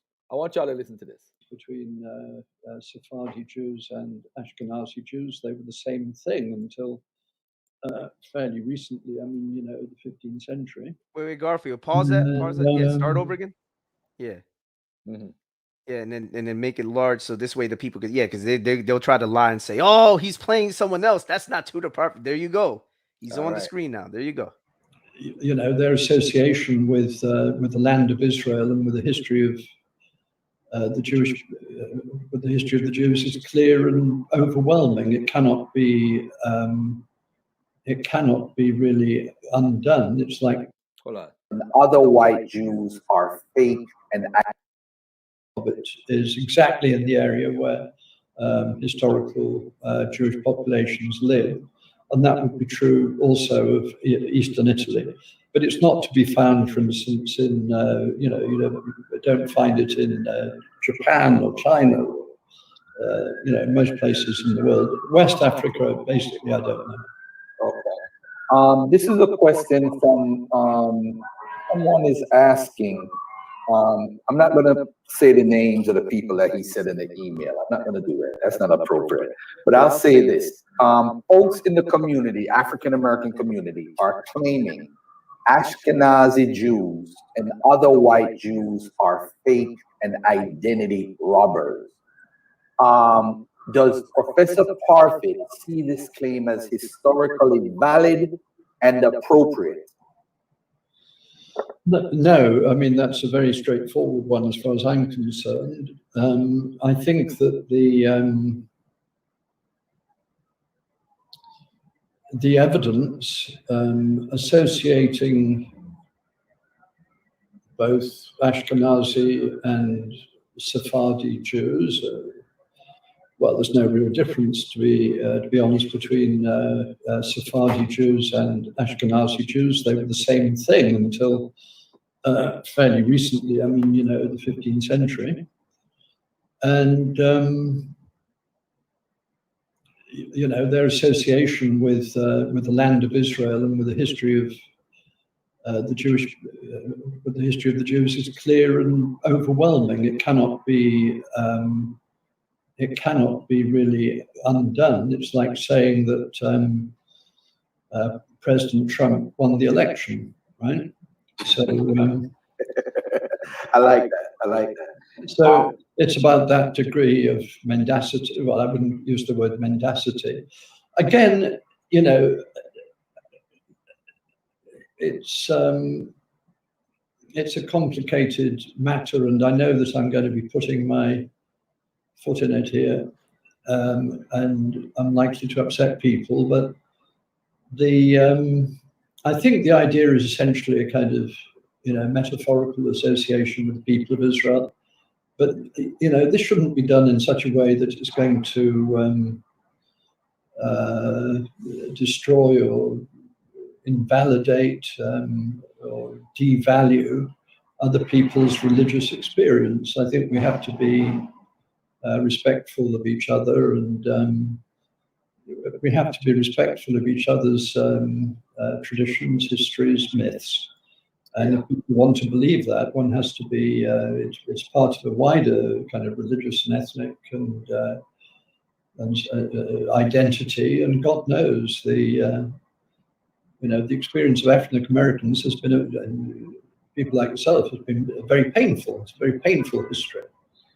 And painful histories sometimes can only really be resolved through painful means. And this is all right. So to Sister E. Yeah, so he just blew shots into all that dumb nonsense that a lot of these guys like to say, especially when they try to misuse him, because they had an interview with him before you did your interview, correct? Yeah, they wanted to let's get him before Garfield get him, man. Let's get him. So when I advertise, so this year I'm not advertising whoever is coming on. I'm not doing it. I'm just gonna put them on and they'll send out a blast after the show. Because at the end of the day, this is what they do. Because I got a scholar from Penn State coming on. I got Ihave Hever coming on again. I got a number of scholars coming on. As a matter of fact, Jonathan Short is coming on. I'm thinking if I should let him come on sometime in March. And but I'm telling everybody, look at what he said. He said the Ashkenazi Jews and the white Jews in Israel today, so-called white Jews, are the real Jews. That's as real. That's like, for me to say that they're fake is like saying Trump won the election. Oh man, he killed them. So now, Sister E, when you talk about to our prophet, I hope you is an omission a lie? Because there's this thing between Dante and Orthodox more about omission means it's a lie. So are you omitting that this man clearly says that the Jews in Israel today are the real Jews? Simple as that. Right. And real quick, you know how they like to do this little, oh, you need to apologize. You need to apologize to us. So I think it's fair game to say, should Sister E apologize to Garfield for lying? That woman, Jay Jax, that was in Berean's live chat, I think she should apologize for bearing false witness on me, trying to say that I threatened Dante with gun talk when neither you nor I ever threatened Dante with gun talk. In fact, the only thing that ever was said about gun talk was what Dante would do to us. How crazy is that? Oh man. Yeah, so I think they should apologize. That's just me, man. I don't know how you feel about it. I think they should apologize, though. Yeah, they definitely should. And this is Black History Month. Let's do it. Let's do what we got to do, And I'm gonna say this openly, man. We all gotta whenever there's a lie being told, if you're wrong, there's nothing wrong with coming back and say, hey, I'm wrong. If I'm wrong about something, like the other day with the slave trade website, I may have mistakenly said that the website was down, which I was actually referring to the site that it clicks onto, not the actual Slave Voyages website. They have another website you go onto front, but my computer couldn't click on it. So I said that the website is not working properly. They took it as saying that Garfield said that the Slave Voyages website is not working. So I said, hey, if I mistakenly said it or it got lost in my accent or something, I apologize. No big deal. But now you know the point I was making about the Slave Voyages website. It's not that the website is down, it's their additional site that's attached to it. But anyway, there's nothing wrong with apologizing. There's nothing wrong. They never asked Tudor were the Ashkenazi Jews the real Jews. They're not going to ask him that. So, I mean, I got my questions from people who want to get the real answers. And every now and then I do text Tudor Parfit, and he responds. Like I asked him about J.P. Kreppel, PJ Kreppel or whatever, that guy who said that the Dahomey had synagogues and all that craziness that they got from Labagalola, that guy. So, and he said, no, he never heard of that, you know? But anyway, bro, the floor is yours, man. Whatever else you want to talk about, I think that's You enough know from what, me. man? I feel like playing some videos, man. Just to because I mentioned them, but you know, it'd be cool if you want to, man. I don't know if you want to, you know, both of these videos together might be 2 hours, so I don't know if you want to do all that. Nah. If you want to play one of them, I'll let you decide which one you want to play. The Faithful to I'm not God sure. versus Sister E or correcting Sister E and Benaiah. Which one of those would you want to play? Versus Sister E. Is she on is she on it also talking with you? Yeah, man. Yeah. How long is that video? Oh, that one's about an hour, man. Nah, You I want to ain't let doing that one rock for an hour, man? I'm gonna end the show. That's gonna Hey, be but I part want two. to give That's gonna be people a part good two. idea of how Sister E is, even when she's being corrected, bro. She just refuses, man. She doesn't like to accept correction. Hopefully she changes, man, moving forward, man. I hold out hope that she can change her attitude in regards to these conversations, because this is unnecessary. If we're just dealing with information, let's deal with information. Let's keep all the personal nonsense out of it. You know, we're just dealing with information right now. We should just be objective and honest, whatever way the Give me information the cuts. Sister E video. Give me that video. Give me that Yeah, I just video. linked you. Yeah, I got it right there. It's in the private chat. All right, hold on. Yeah, Let me man. put that one on. Let me see. 1 hour. All right, so let's do this. Yeah, I'm gonna just let that one rock. And Yeah. Yeah, Sister I'm E, gonna head on out. Just I'm gonna let your audience hear that, because I want them to get a good idea of the kind of person that we've been interacting with. You know, maybe and moving by the way, forward. though, she's a mom, maybe a grandmother. Yeah. And I'm not gonna come on here and call her any names. So if people are tuning in Me to hear neither. me, I'm not trying to disrespect Sister E. nah, I'm just saying, when you heard me say earlier dumb stuff, I'm talking about the bad arguments, the shenanigans. But I'm not trying to disrespect Sister E on a personal level. I hope Sister E understands that there's no ill will from me to her. I don't have anything against her. There's no ill will, other than I will say what we do What I have miss? is it was good at 93. oh boy, What oh we do have is issues with Sister E's behavior and how she's been interacting with us, the sideshow stuff. That sideshow stuff needs to go away, man. You know, we can deal with information. We don't have to do the sideshow. We don't have to do the antics. You know, this isn't WWE. You know, we don't have to do the pro wrestler stuff. We can just deal with the information. I don't want to do the pro wrestler stuff. Garfield, I know, despite he and I having disagreements on many things, one thing we do agree upon is that we should have a academic, intellectual discussion, and we should deal with the information professionally and respectfully. We don't have to do the antics.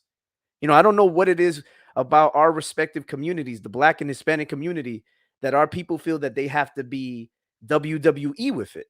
Like, why not just be professional and intellectual? Even if we disagree with the findings, even if we disagree with one another, we can disagree amicably. We don't have to do the extra stuff, you know? All right, cool. All right, hey 93. Do you want to add on to it? Because we're just about to play a video.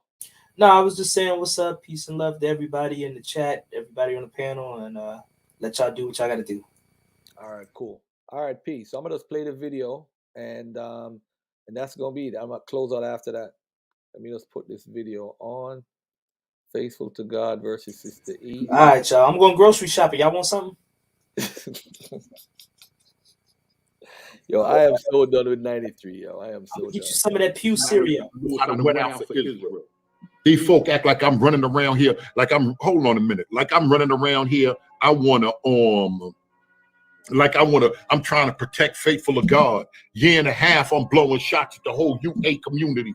to stir them to come have dialogue. Whole year and a half, y'all running around here trying to make it sound like I'm covering up something for faithful to God.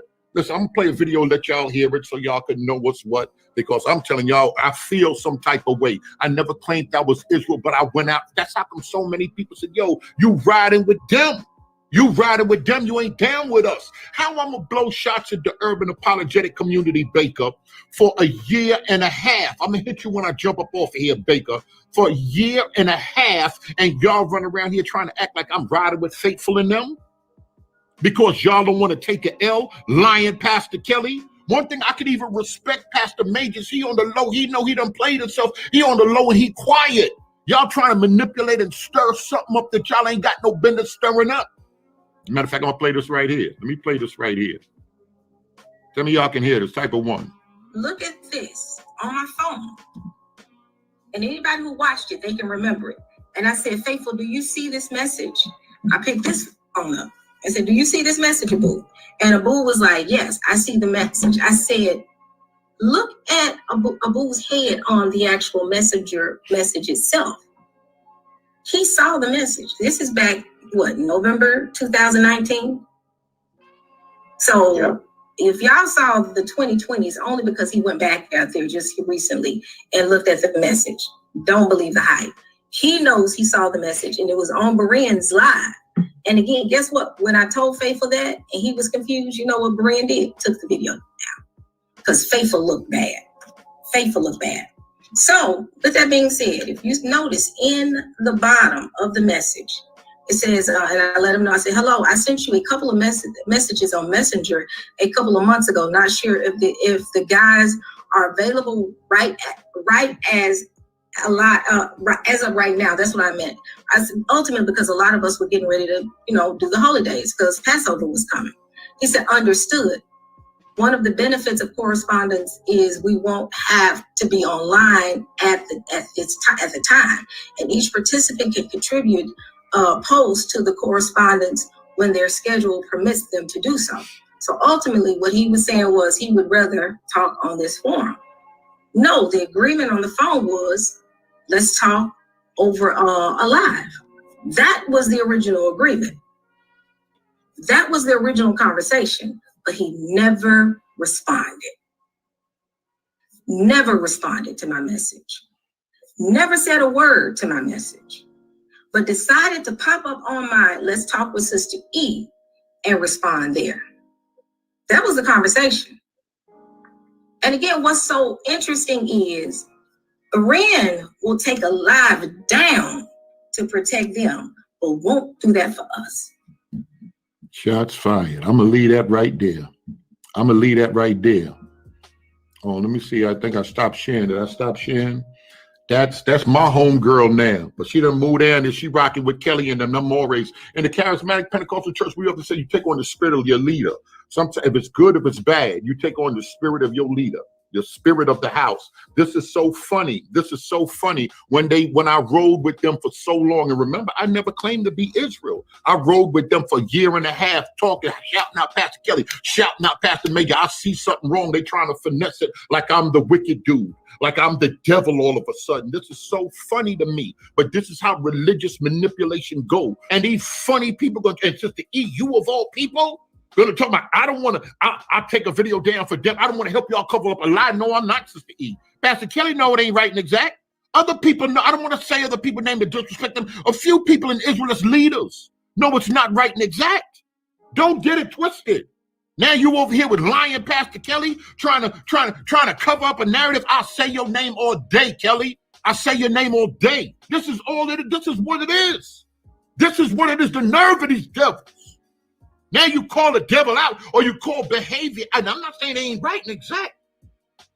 But I'm saying now you call out a behavior that's not right. Y'all enjoyed it when it was all going to Mason them. Y'all enjoyed it when it was going. Y'all enjoyed it. Now all of a sudden, y'all told me, but Kay over there talking about, y'all told me Berean wasn't right. Y'all funny with it.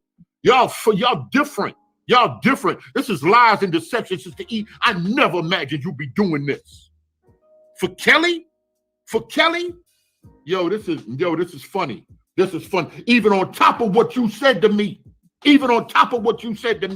Y'all folk know something ain't right in your heart and just ride with leadership. Leadership. Little Mamore said, my pastor said, y'all confused. Y'all don't want to keep it 100. Y'all don't want to keep it a buck. Y'all lifting up Israel. Y'all lifting up nationality. And to the point of lying.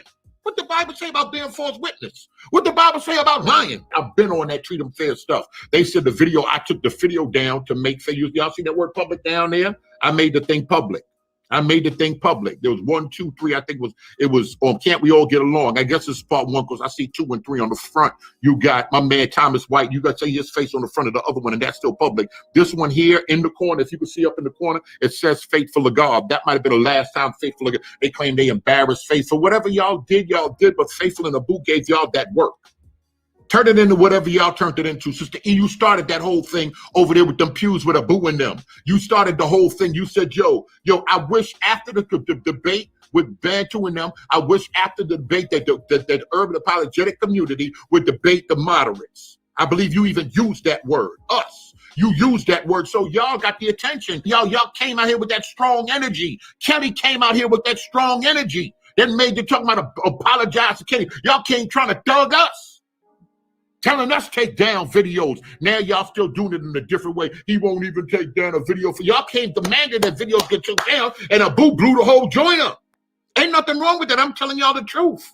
Maybe Marine, I remember the video you starting to get hot on the panel with Faithful and Sister Cherry. It was disrespectful. And then people try to make it sound like even in the other, I took about 2 or 3 of them down during that time. Because Sister Cherry and them, that people talking about, well, you ain't protecting Sister E. I'm thinking Sister Cherry and them came on, it was a zoo. G-Man, I think, G-Man, the other dude was on, it turned into a zoo.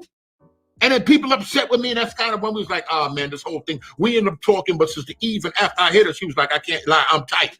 Then what's the other dude name? I forget the other Israelite dude name. He told me, well, why didn't you protect Sister Eve? Listen, we trying to have dialogue here. I ain't thinking people feelings is all on their shoulder. We trying to build.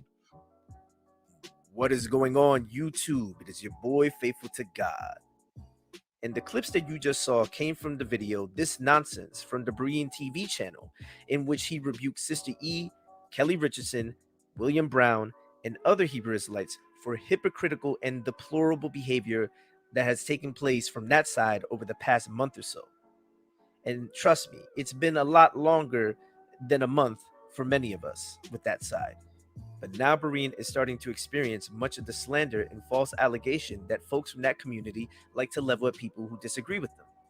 Now, in those clips that you saw, Berean at one point plays portions of a Sister E live stream in which she attempts to paint a false narrative of a conversation that took place between herself and my person in November of 2019, in which the conversation did not go favorably for her.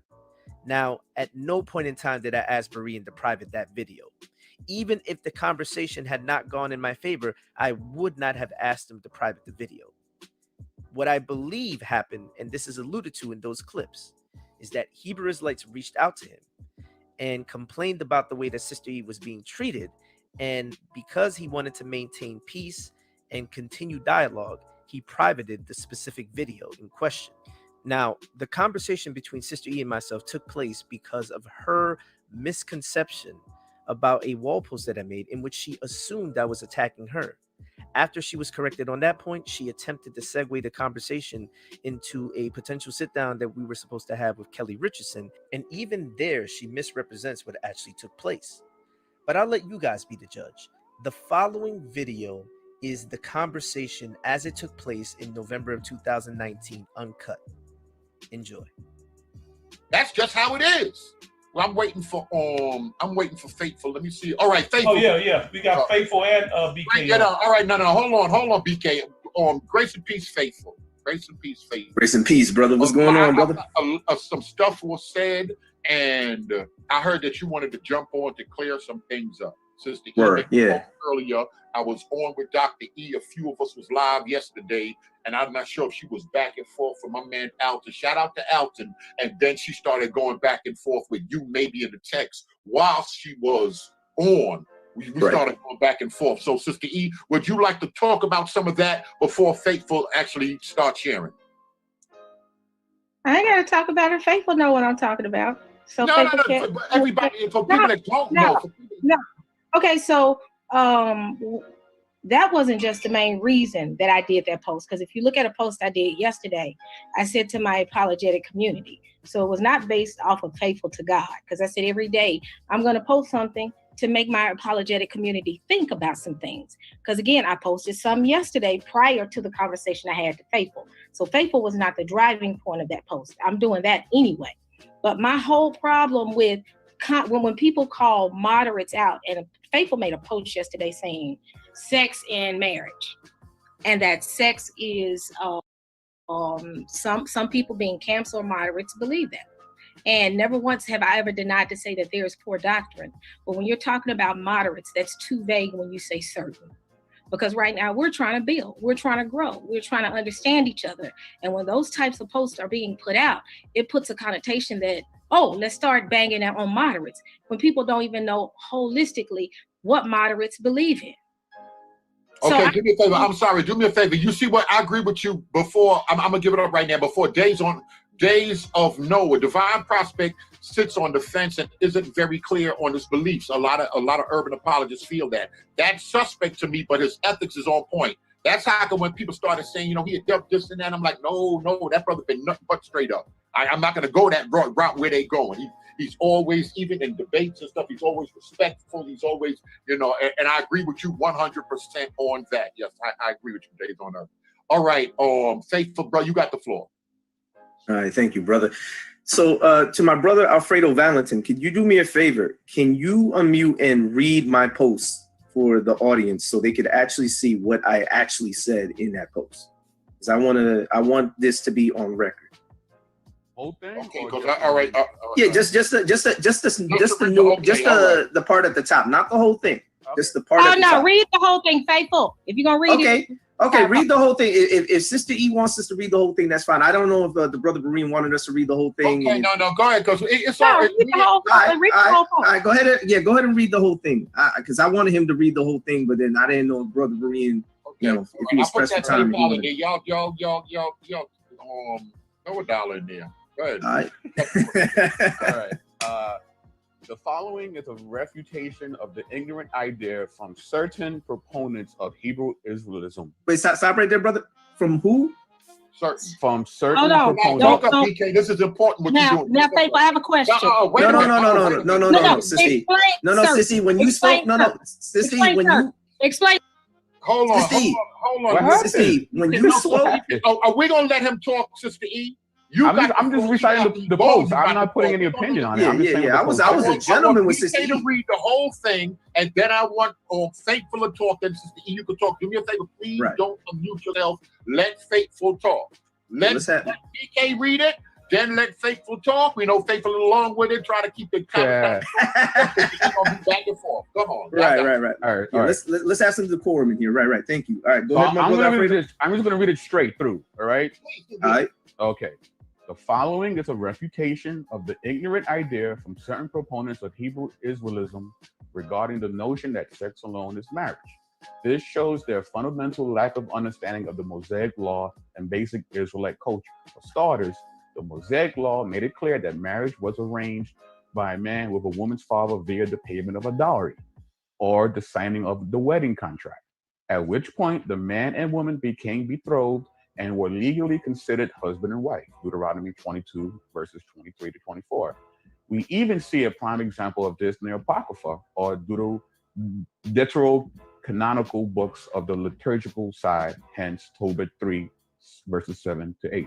However, they could not live with each other until the appointed time of consummation via sex. That is, unless the woman made a vow to God in her father's house, promising to remain a virgin with her betrothed husband, accepted this vow in accordance with Numbers 30, verses 1 through 8, at which point they could live with one another without the act of consummation via sex.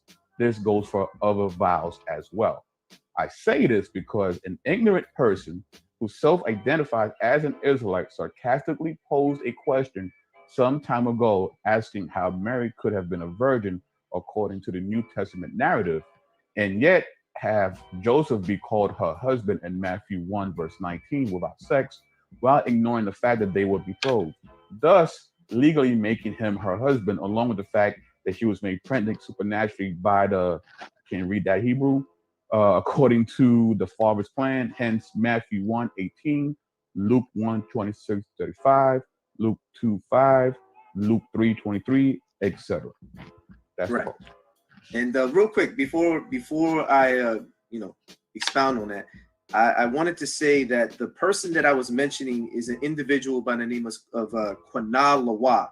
So he's a Tanakh only Hebrew Israelite who believes that only Latinos are Israelites. He doesn't believe African Americans are Israelites, ironically enough, but he holds to pretty much all the views. He thinks the curses only fit Native Americans. He thinks that most African Americans are Canaanites. He's got a lot of crazy things going. And so this right now, I'm sorry, because this has nothing to do with anybody moderate, like I would speak about on here. No. It does have to do with certain moderates. And when I mean moderates, it's specifically individuals. It doesn't have to be necessarily organizations, although I was looking at someone's post where IOG, which I wasn't aware of this, IOG seems to believe that sex is marriage, because there was a sister who shared a video of they do. No, hold on. I know people from IOG. No, but what I'm saying is that the sister shared a video where the person was making the claim. Now, I said that it seems, I didn't say it's an absolute fact, because I haven't looked into what IOG holds to specifically regarding that topic. But I will say that there are moderates. There are people that will say, well, Gentiles can be saved. They're not going to be, below us or anything. But they got to keep the law. And by the way, sex is marriage, because I've seen them. I've had conversations with them in vocab's group. Now, the reason why I said certain Hebrew Israelites is specifically because there are certain Hebrew Israelites who hold to that. And it's not a specific organization. It is individuals. And so I said, if anybody feels convicted reading that, or if they feel that I'm addressing them and they think and they actually hold to that position, then it was meant for them. And I do not take that back. I stand behind those words 100%. Anybody who holds to those views that post was meant for them. Even if I didn't write it for them, it's meant for them. And so, but it was meant for specific individuals. And I name one of them, Sister E, lest you say I don't name these people by name, because I stay calling these people out all the time, especially when you see me talking about Sakari or you see me talking about GMS. Brother Berean knows this because he's seen me call out Sakari, GMS, and all these different groups by name. Matter of fact, I just called out Rakad recently, and he's a moderate. Rakad's a moderate, and I called him out because he argues against the Tetragrammaton, against the holy name of God, the third person grammatical form of God's name. He calls that satanic. I know you don't agree with that, Sister E, and I know you don't agree with the sexist marriage thing. So I don't lump you in with those people just because I have problems with them. But when I do have problems with them, for whatever reason, you seem to pop up and you seem to start voicing your opinion about it. Come on, Sister E, now where's she at? Okay, so here I am. So back to your original post, because I read the whole post and you said it was directed towards particularly towards a certain person, correct? A conversation you had, correct? Faithful, I'm asking you a question. Yeah, he's muted. I apologize. Yeah, my can you repeat that again, the last part, because it was breaking up on that particular post at the bottom. Okay. You were directing it towards a particular conversation you had with an Israelite. So twofolded. No. So I can add clarity. So I can give you clarity. Mm-hmm. The part at the very top had to do with the people that I've interacted with in vocab's discussion group and also outside, because this also has occurred outside of the group with individuals. And the part at the bottom was specifically addressed. That's why I said an individual who recently made a post. That was Quanah Lawa. And matter of fact, I tagged him in there. So it's not like he was unaware of what I wrote. I actually tagged him in so we could have a conversation about that in the post. So going back to my original statement. Yeah. This is something that I said to you because, again, even Colin said in the comments, oh, he's talking about camps. Then you turn around and say, oh, no, I'm talking about moderates too. Yes. So when you all do that, do you realize the damage that you all are doing when it comes to dialogue? Because when you say certain, you have people in the midst, because you should be held accountable because the blood is on your hand.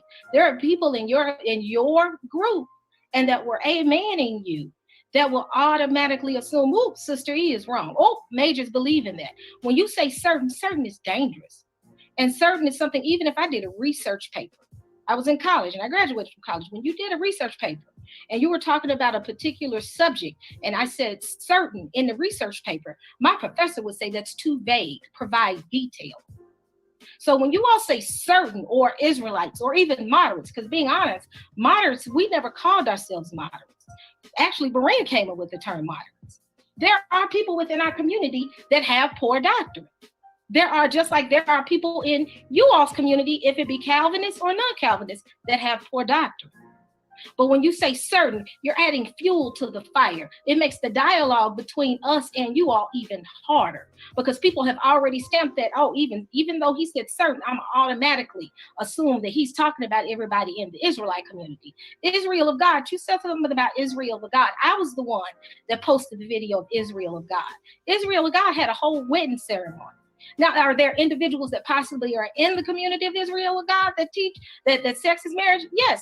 I'm not saying that they are not doing it, but the guy had a marriage ceremony. And yes, sex is a part of the marriage ceremony. It's called consummation of the marriage. They understand the word of God. Even when you look at the video, the leader talked about marriage. So when you all do these things, I say do due diligence, do your research. Yes, camps are one thing, but I guess I'm using the term moderates. Moderates are a whole nother arena. Be specific, because you make it harder for us, faithful, when you do stuff like that. Because people don't want to hear me because they automatically assume, and I'm just saying in general, people possibly automatically assume when faithful to God said certain, possibly Sister E is that certain. You get what I'm saying? Yeah. Can I go ahead and address that real quick? I want to address. Okay. So here's the thing. Number one, I think that you underestimate the intelligence of brothers and sisters that were commenting in the same way that you feel people underestimate your intelligence, right? So look at it from this perspective. I can tell you for a fact that there are brothers and sisters who commented who do not hold to that view because of the whole idea that if I say certain moderates or if I mention moderates in conjunction with that view, that automatically that means all moderates hold to that view. Because we've had conversations behind the scenes. I can tell you for a fact that there are brothers and sisters, like this brother right here, Alfredo, knows for a fact that when I mention a moderate in conjunction with a specific view, I'm not talking about every single person who is a moderate. And for the record, and no disrespect to my brother Berean, but the term moderate wasn't just, no one here has a monopoly on the term. When we use it specifically to make a separation between, let's say, the camps and then other groups, right, that don't hold to the views that the camps hold to.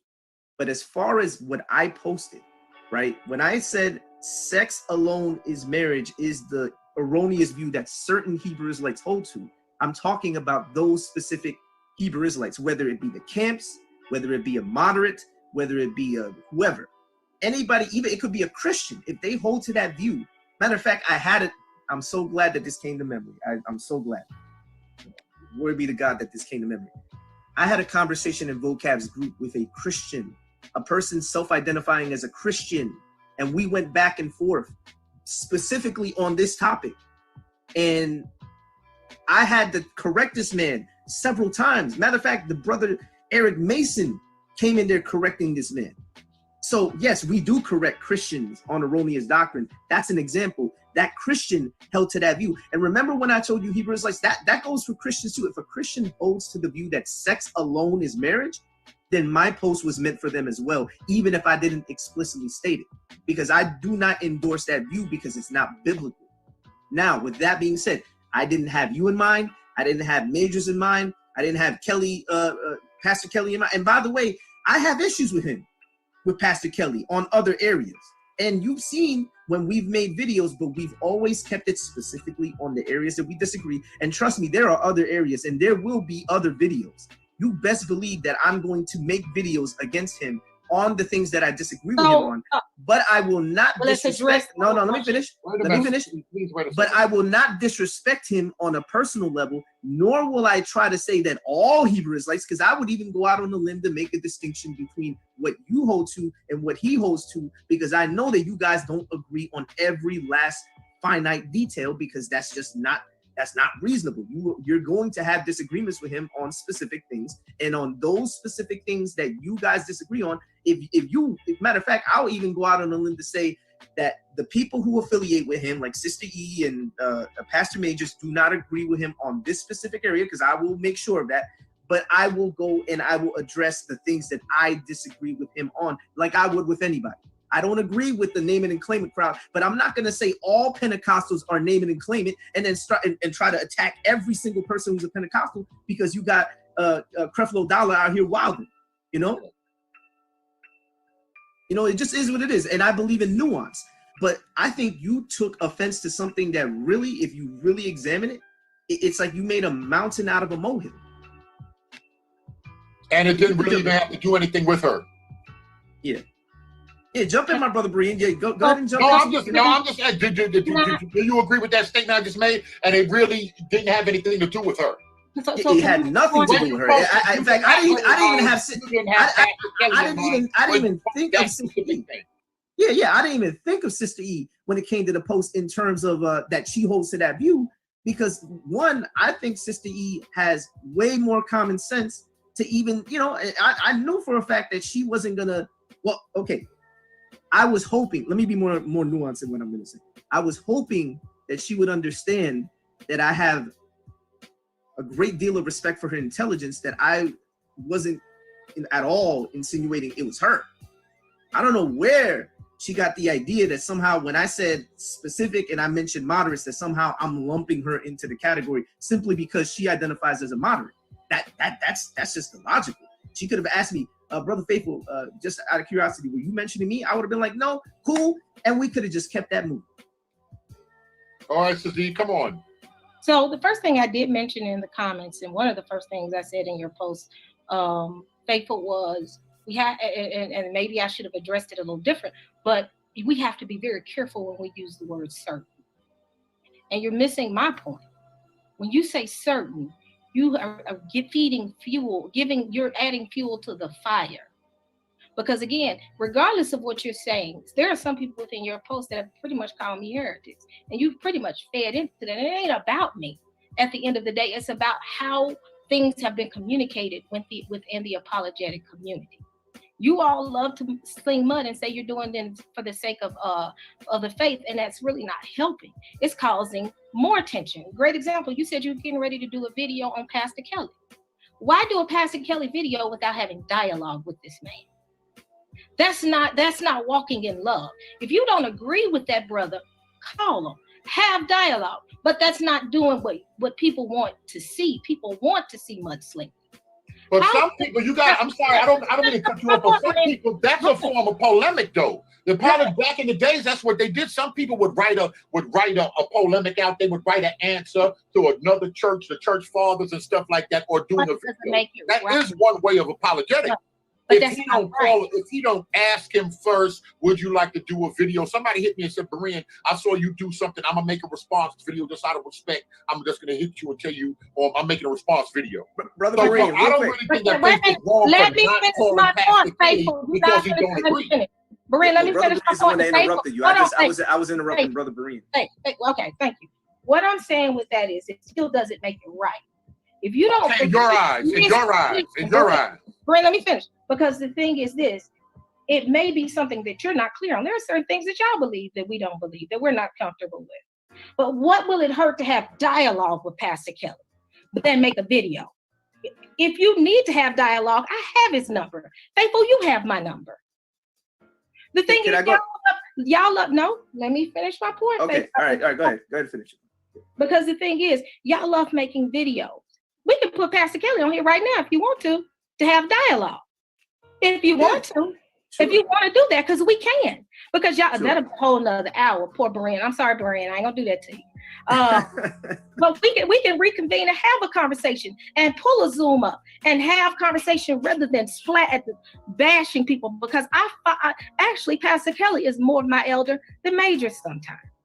So when you attack Pastor Kelly, you're actually attacking my elder. Well, that's disheartening, but that is very disheartening.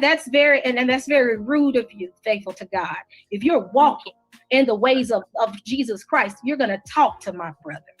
You're going to talk to my brother. If he's in error and you feel like he's in error, you're going to talk to him and not do videos. I have no problem. Hold on, let me just stop you. I have no problem talking to him. Okay. My only qualm is the inconsistency that I see, where at the beginning of this video, you mentioned vocab and you said that, vocab and this other person, and you were mentioning people by name. Have you had conversation with vocab alone, or did you just feel it was okay to mention vocab's name in conjunction with the fact that you think other people have been? That's a fair question, but that's a fair question right there. But was I vague when I said vocab? No, and I wasn't vague when I mentioned Kwanalawa, and I wasn't vague when I mentioned. Wait, let me finish. You didn't have him in your post, you said sir. But here's the thing: the people that I was speaking of know exactly who I was speaking of, because first of all, hold on, let me finish. I tagged the person that I specifically at the bottom portion that I wanted to have a dialogue with. I tagged them in there, and I said, and I basically said a certain person, because one, I'm not giving any of these people any free any free commercials promotion, so people can go and be beguiled and start trying to follow these lunatics.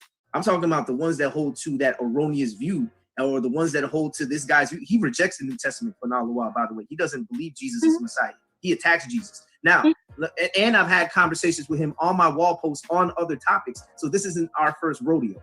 Now, the only thing I want to say, though, is this. I didn't have you in mind. And as far as I'm going to make videos, not that I'm making one right now at the moment. Rather, I've seen Pastor Kelly's wall posts. I've seen the way that he argues against Orthodox Christian doctrine in many areas. For example, his whole attacks on the Trinity, and the fact that he says things that are just completely inaccurate about the Trinity. The fact that he does that, the fact that he also is promoting the fake Hebrew that the camps promote, which is known as Lashon Kodash. Yes, he does. When he says Shalom, that is the camp Hebrew. That is not ancient Hebrew. Sister E, that is not ancient Hebrew, and I will challenge him to have a debate with me on that specific topic. I agree with Faithful on that. I agree with Faithful on that. Hold on, Sister E. I agree with Faithful on that. I think part of the problem is that, Sister E, I'm riding with you. I told y'all Faithful put that work in and everything, but Sister E, my homegirl, I'm riding with you, no matter however you slice the cake, I'm gonna ride with you. But I got to keep it 100. I feel that specific post ain't had nothing to do with you. You woke up this morning and wanted to lick shots. So I said, listen, and White wanted to check you on the side, and we discussed it. And I said, do y'all think do y'all want to go live and just bring it out? This is hashing out some other things. When we go back to even the pews with Pastor Kelly, it's other beef that's been ongoing. So you've been feeling a type of way. And you wanted to lick shots, but that specific post, BJ Apologist just read, had nothing to do with nothing, but you just wanted to lick shots. So we're to this place right now. We're to this place right now. He said he's going to that's okay. That's what we do. Can I make a point? Can I make a point? Because my post, again, if you remember what I just said, and you can go look at my Facebook page, I was saying things a couple of days ago to my apologetic community. So this had nothing to do with Faithful to God, because this is, again, something that I said I was going to do because I want to make my apologetic community people think rather than react sometimes. Now let's go back to the thing of we ain't talking about the language, because ultimately we've cleared this up, Faithful to God. I don't know anything about the language. My point when I originally did what I did and said what I said was saying that you should have talked to Pastor Kelly.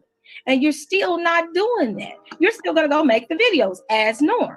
Now, when I talk about, let me finish. Let me finish. Sissy, no, I'm not gonna let you lie on me. No. I'm not gonna let you lie on me. You and I had a conversation behind the scenes. No, let her go. Okay, all right. I'm gonna get me if I don't need to. Go ahead. Mute him, because at the end of the day, yes, we had a conversation, and yes, I did say I was not coming for you, my brother. I was coming for what the point was. My point was this: you should have talked to Kelly, and I never backed down from that, because that was wrong. Now, when I said what I said about vocab, it was to a specific incident. I never said that just vaguely, oh, vocab does this. I'm talking about a post he made last year, and he put Pastor Omar in it, he put Pastor Kelly in it, and he's not having dialogue. He decided to do that. And in fact, vocab had to go back and apologize to Pastor Omar for what he did.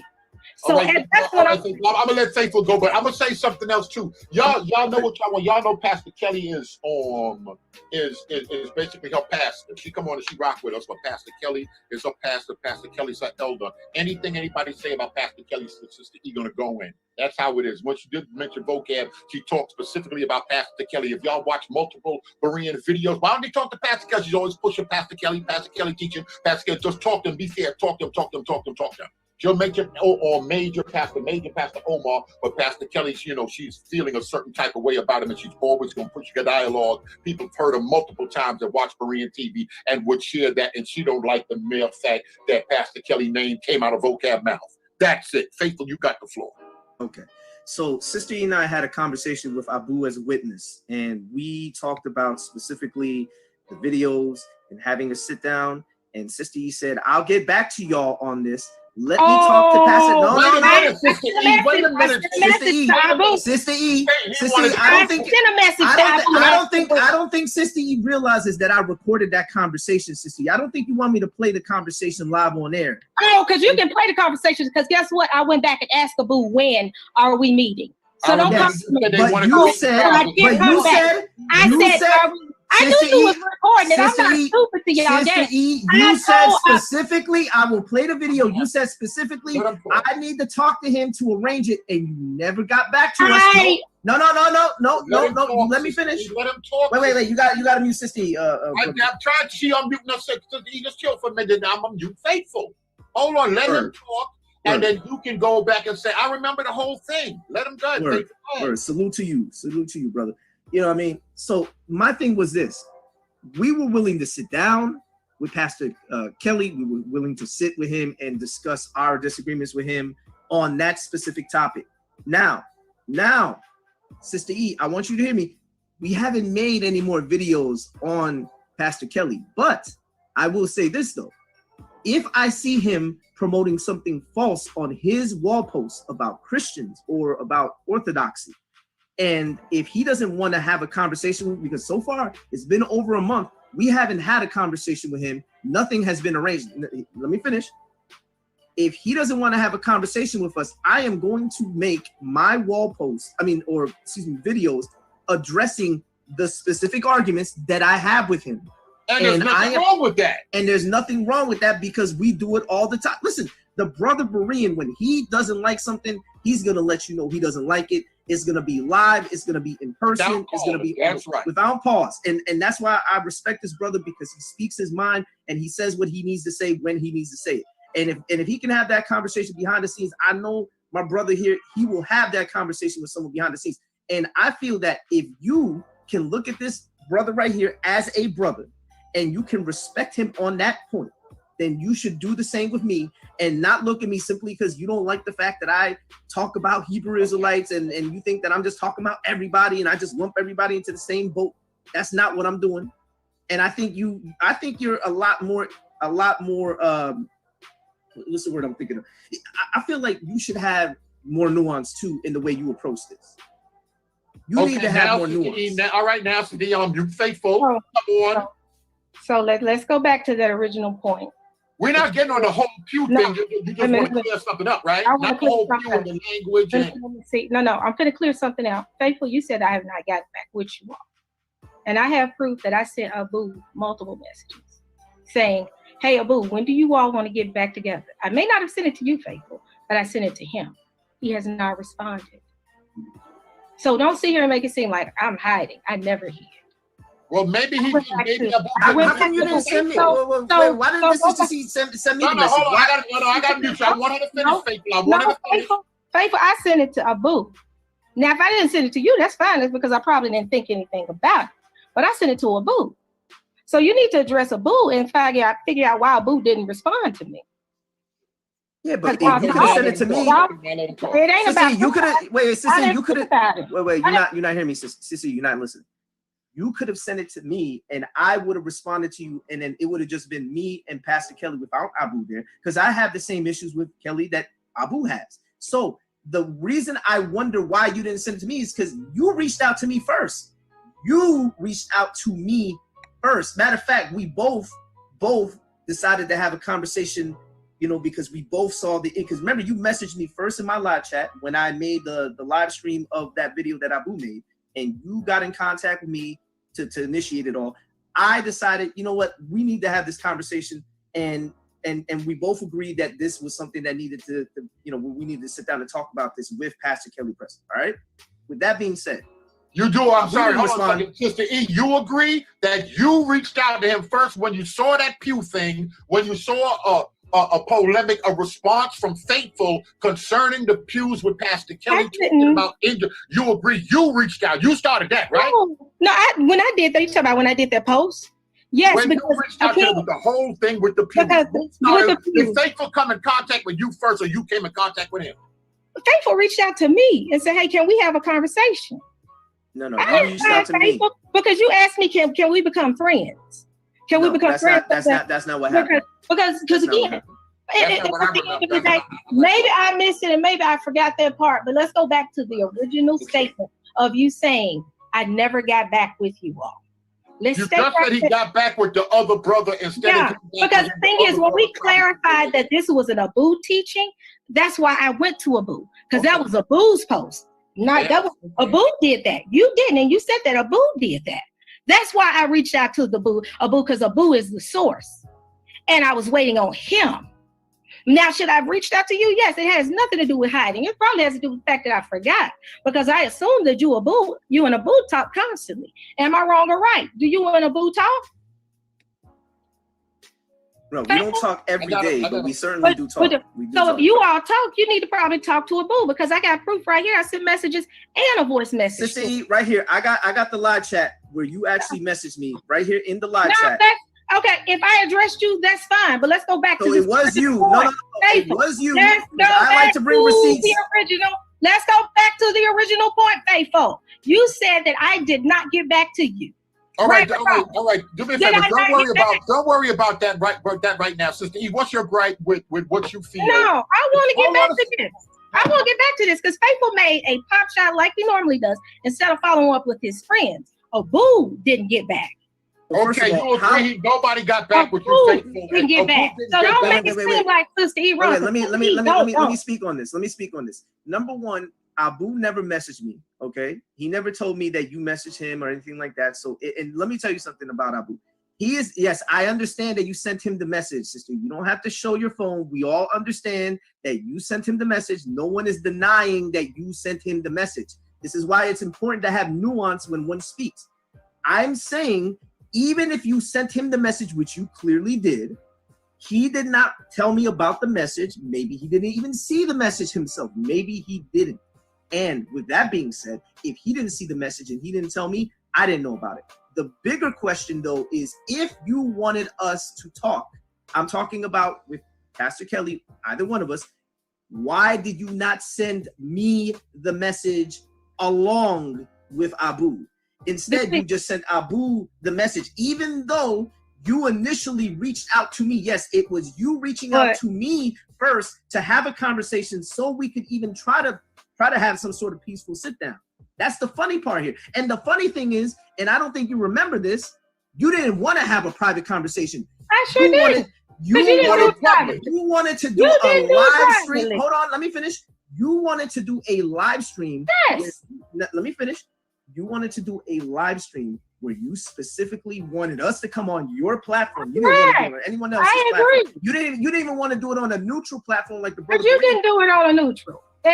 Number one, we're making listen to me. We're making a response video to Richardson, who went on and made a video on his channel about a year ago attacking people and saying that they're trying to hide this, the powers that be, and all this other conspiracy stuff. And yet, when we address his arguments to show why it's faulty, then he gets upset. Then he accuses us of personally attacking him. How come he didn't go and sit down with every individual Christian he disagrees with and say, look, I have an issue with the fact that nobody wants to talk about these pews. And I guarantee you, if he would have said something like that, I would have been the first one to step up and be like, let's talk about those pews. Because I've been wanting to talk about those pews with people for a long time from the Hebrew Israelite side. He ain't directing it towards you, Faithful. When he talked about those pews, he talked about the language. He talked about the website that was changed. Because if you look at the website of the church, the website says Aramaic, but the video says cursive Hebrew. So it wasn't directed towards you, Faithful to God. What happened was y'all found the video and said, let's go and proceed with that. We saw the video. We saw the video of no, let me stop you. The cursive Hebrew, where the woman is talking about, the one that's leading in the documentary, we saw that too. And we know that that's an inconsistent position of the church, because the church has been changing its position for a minute now on whether it's this and that. Now, because he self-identifies as an Israelite and he wants it to be Hebrew, and then he sees that they're changing their position, he looks at it as something like these people are being underhanded, these people are trying to hide something. That's his family church, Faithful. And but that doesn't negate the fact that some people feel. Let me finish, Beran. All right, we can wrap it up. Say what you want to say. Let me finish what I'm going to say with Faithful. Because it doesn't matter if it's his church. The point is that the thing is, you want to do something. He's not. Let her go, Faithful. Let her go. Go ahead, you want to do something private, Faithful, when you did something public. My words were, and I do admit it, and I'm not going to sit there and have any qualms about it. I said, let's publicly, and I said it even in my post that I did, let's publicly have a conversation, because Faithful, you publicly did it. But what happened is you asked me, and you remember, you said, let's go on my platform instead. You forget that, Faithful? You said that. No, he didn't say you forgot that. He didn't say you forgot that. Yeah, you said that. So no, he didn't say you forgot that. Okay. Anything else that you'd like to share, Sister E? Anything else you'd like to share before we close? But the thing is at the end of the day, I did not come to you because I was going to the source, which is Abu. When you redirected me to Abu, I told Abu as well, I will sync up with you, Abu, so we can sit down and have dialogue. Now, should I have reached out to you? I wasn't even thinking about that. I'm thinking y'all work together. If I have something going on between me and let's say we need to have a conversation about Kelly, and if you reached out to Kelly because we working together, Kelly would have come to me. So it's poor communication between you and Boo. And it's not anything else you feel offended about the Faithful that you'd like to share with him publicly, that you feel I would say for your forgiveness, or vice versa. Faithful. I would say that if he's going to do a video, I would say let's do a video together with Pastor Kelly. And let's do it on your platform, Beran. We're not going to do it on Faithful's, nor will we do it on mine. Let's do that then. Okay. Is there any, all right, what about you, Faithful? Thank you for sharing, Sister. What about you, Faithful? Do you So I'd be willing to have a moderated debate with Pastor Kelly on specifically the whole the fraudulent dialect that he's promoting, claiming that it's ancient Hebrew, which it isn't. Yes. And if he wants to have one on the pews, we could have a debate on that too, if he wants to, because I am definitely no, Sister E. Sister E. Go ahead, Faithful. You don't unmute yourself. Go ahead. I know this is your platform. You rock out together, but let him go ahead and speak. Right. And Andre Bell better chill, because right now Sister E was the one interrupting. You need to be consistent. All right. So with that being said, I want to say this. If he wants to have a conversation, I'm more than willing to have it, but we're going to have it in debate format, because I feel that there are things that Pastor Kelly holds to in regards to those two topics that is just completely erroneous. And I don't believe that his position is tenable. Now, that's fine. We could have it on Brother Beran's channel and we could definitely hash it out. Now, as far as you and I are concerned, Sister E, let me say this to you directly. I don't have any issue with you personally at all. I have never made a video calling your name out, and you cannot find a video on my channel. You can't even find a wall post where I called you out or I said anything ill about you. Brother Beran, have I ever spoken ill to you about the Sister E? Never. Matter of fact, when the first time I came on here, didn't I say I'm not? Remember when I was talking to Pastor Majors and Pastor Kelly, I said, I'm not referring to my Sister E right now, because I know that Sister E didn't, because she, number one, she wasn't the one talking, they were the one talking, right? And so I was very clear, because I know Sister E felt like maybe I was trying to lump her in with other people, even at that time. And I let her know on air, I don't know if you remember this, Sister E, because we can play the video. And so I'm very careful and nuanced. Matter of fact, when the Brother Beran did the Facebook Live, I said, I'm not talking about my Sister E. Is that correct, my brother? Did I not say Sister E? I'm not talking about Sister E when I was saying what I was saying in regards to Hebrew Israelism and my disagreements. I said, I'm not talking about Sister E because she doesn't hold to a vast majority of these things. And I know that there's a difference between you and say someone like Rakat from GOCC, or I know there's a difference between you and IOG. I know there's a difference between you and other folks. Sister E, I think what you like, I do agree with the brother Breen. I think you just wanted to get something off of your chest that you were just holding in, that you assumed about me, and that was your moment to do it. And I felt that wasn't right because I wasn't talking about you. Now, as far as everything else, now, if you feel like I've offended you, I'll more than gladly apologize right now to you live on air, because I don't have any problem apologizing to people if they feel offended by something that I have said, because I wasn't looking to offend you. Or, matter of fact, I'm not even trying to offend Pastor Kelly, but I will call falsehood. If he's saying something false, it's false. I'm not trying to offend him. Nothing wrong with that. And there's nothing wrong with that. Right. Sister E, do you feel he owed Pastor Kelly a public apology now, even though Pastor Kelly's not here? Would you like him to? Would you like him to apologize to Pastor Kelly as well right now in the presence of everybody? That's up to Pastor Kelly. I'm saying this, that right now we're trying to build and figure out where we all can at least meet in the middle. And doing these videos, Faithful to God has I'm telling you something, it hasn't done anything but create division rather than dialogue and conversation. So when I attack, I understand you're not attacking me, but when you attack some of the people like Pastor Kelly, when Vocab did what he did with Pastor Omar and Pastor Kelly and the rest of the people, yeah, he did call it Pastor Dow as well. But and I don't agree with Pastor Dow, but yet and still, when you all do that to the people that I study and I hold true to, that's almost an attack on me. That's just like me making a public post about Eric Mason. I may not be attacking you, Faithful to God, but I am somewhat attacking one of your leaders. So you don't have to necessarily come and attack me. But I would say the godly thing to do is when we have this dialogue, it's not just based on what you want to talk about, not just the pews. Let's just talk about everything in general. If you want to bring you and a couple other people, we can bring Majors and Kelly and a couple other people, and we have dialogue and we have a debate. They have no problems with debating. No, see, that could be what we're trying to get to right here. You just want Kelly, Major, you want to moderate debate. I got a couple other people. That's ultimately what you want then. But that's what you're really trying to do. What everybody wants. But Faithful said that. Faithful said he wants to have a debate. I'm saying that I would not have any problem having a debate. Real quick, I want to ask you one quick thing, just one quick thing, please. All right. I wanted to ask you. It's just one quick thing. So you don't like the fact that people made videos about Pastor Kelly regarding a public video that he made, because his video was without him having the chance to get on and speak right there. Right. And now I will say this. Now, sister, now I want to ask you a question.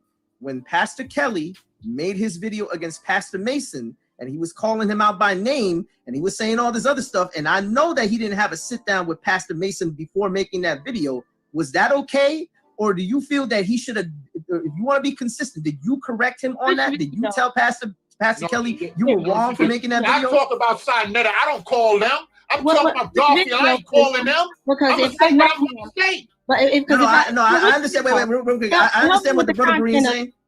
I understand what the brother.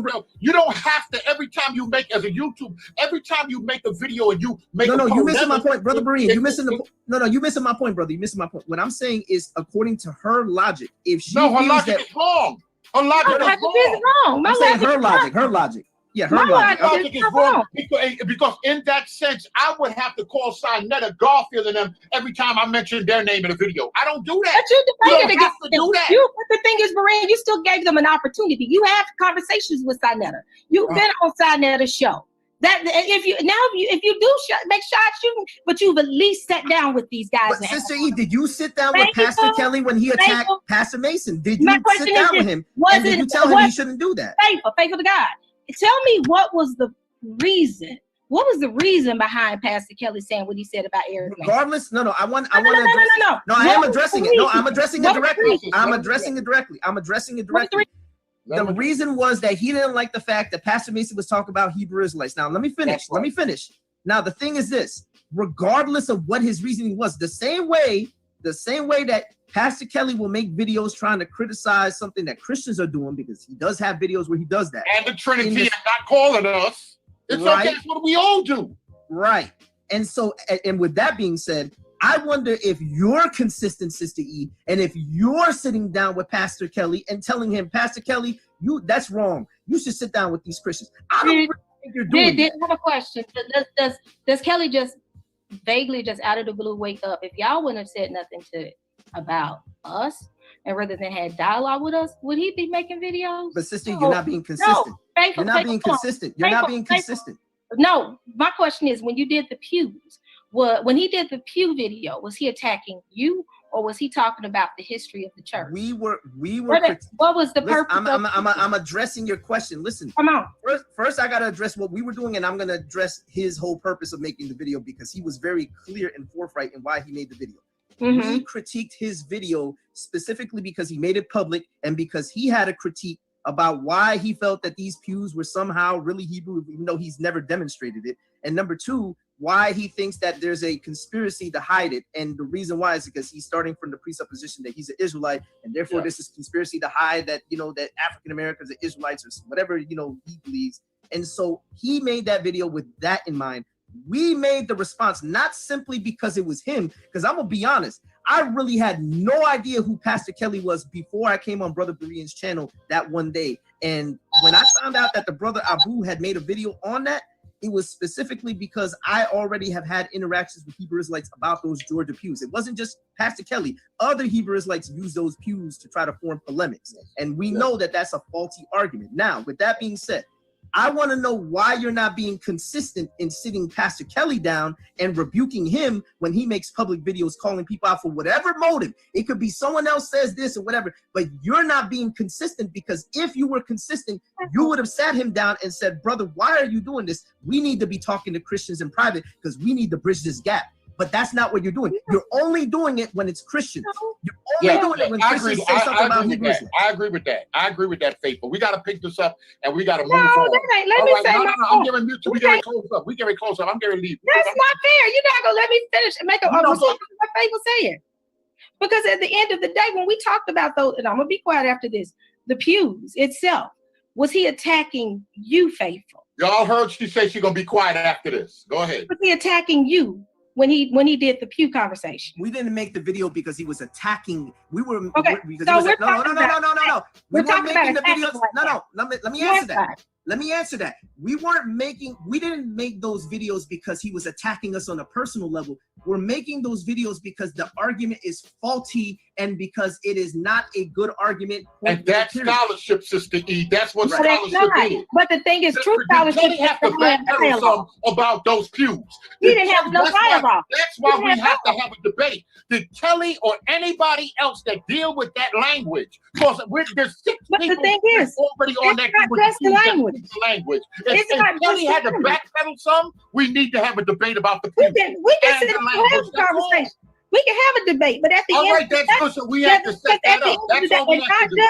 Not just about the language, but things in general. Because the thing is, when we talked about that language, I never said I understood the language. I don't know the language. You said that afterwards. You brought all of that out. But the thing is this, again, when you have to correct someone, because again, you said that Kelly attacked. We're talking about attacking videos. When you want to correct someone, you have dialogue with them, or better yet, schedule a debate. He's not going to debate. You don't have to do that, Sister E. No, Where they that's doing still that? not godly, though, because you don't like it. It's still not godly. Creating videos and putting the man's picture on there without having true dialogue, that's not, because even the word of God says we have to come together and reason. It wasn't reasoning. At the end of the day, I don't care what you say, Faithful, that was not reasoning. The man made a post about his old church, his family church. What should have happened? Because it ain't like you don't know how to get in touch with me, Faithful, or anybody. You could easily say, let's have dialogue, Kelly, me and you, because I don't agree with your position. Clearly, I'm you both y'all right now. I'm you both y'all right now. Clearly, we don't agree on that. I don't agree with you on that point, Sister E. I ain't talking to side none of them. I don't care if the person is a Bible. I don't have to talk. If the person is a believer and I'm a believer and we got different views, I'll make a video and I'm gonna say A, B, C, and D. I don't have to dialogue. I don't really look at it like that. That Kelly, and I respect Pastor Kelly. Oh, he deserves this much respect. I gotta call and ask his permission, or I gotta call and tell him what I'm about to do. No, a polemic, somebody that's working for the king ain't gotta do that. He's faithful on how to do that if you don't want to do that. But didn't the word of God say come and read? I don't agree with that. I don't agree with that. I don't agree with that. All right, y'all. May the Lord watch between me and D. I'm gonna go back to my old. That ain't even got nothing to do with no prayer. But may the Lord watch between me and D while we are absent one from another. Love y'all. As you can now see, there was nothing in that video that remotely seemed favorable to Sister E's position or argument against me in her assumption about my person. If anything, this video serves as... Hey, peace, y'all. Peace. Before we go, I do want to say that Sister E did say something that she don't need to talk to Garfield because Garfield is not a Christian. But she's willing to talk to Tudor Parfit. Tudor Parfit is not a Christian. He don't believe what you believe. He also teaches that the Jews in the land are the right Jews. So he actually contradicts what you teach. I wonder if you would talk to him and treat him the same way. Very interesting. Very interesting. And we're going to take a note of everybody Sister E talked to. They got to be a Christian. That's the first and foremost. If they're not a Christian, they can't go on her panel. She's very loyal to Pastor Kelly. Pastor Kelly. Yeah, the people started leaving once I started playing the video. My audience, because people don't know the conversation, so they're going to leave. You know what I'm saying? All right. But anyway, ladies and gentlemen, I'm out of here. Peace and love. And watch the video from the beginning if you caught it late. Peace and love. I'm out. Sound like she needs a psychiatrist.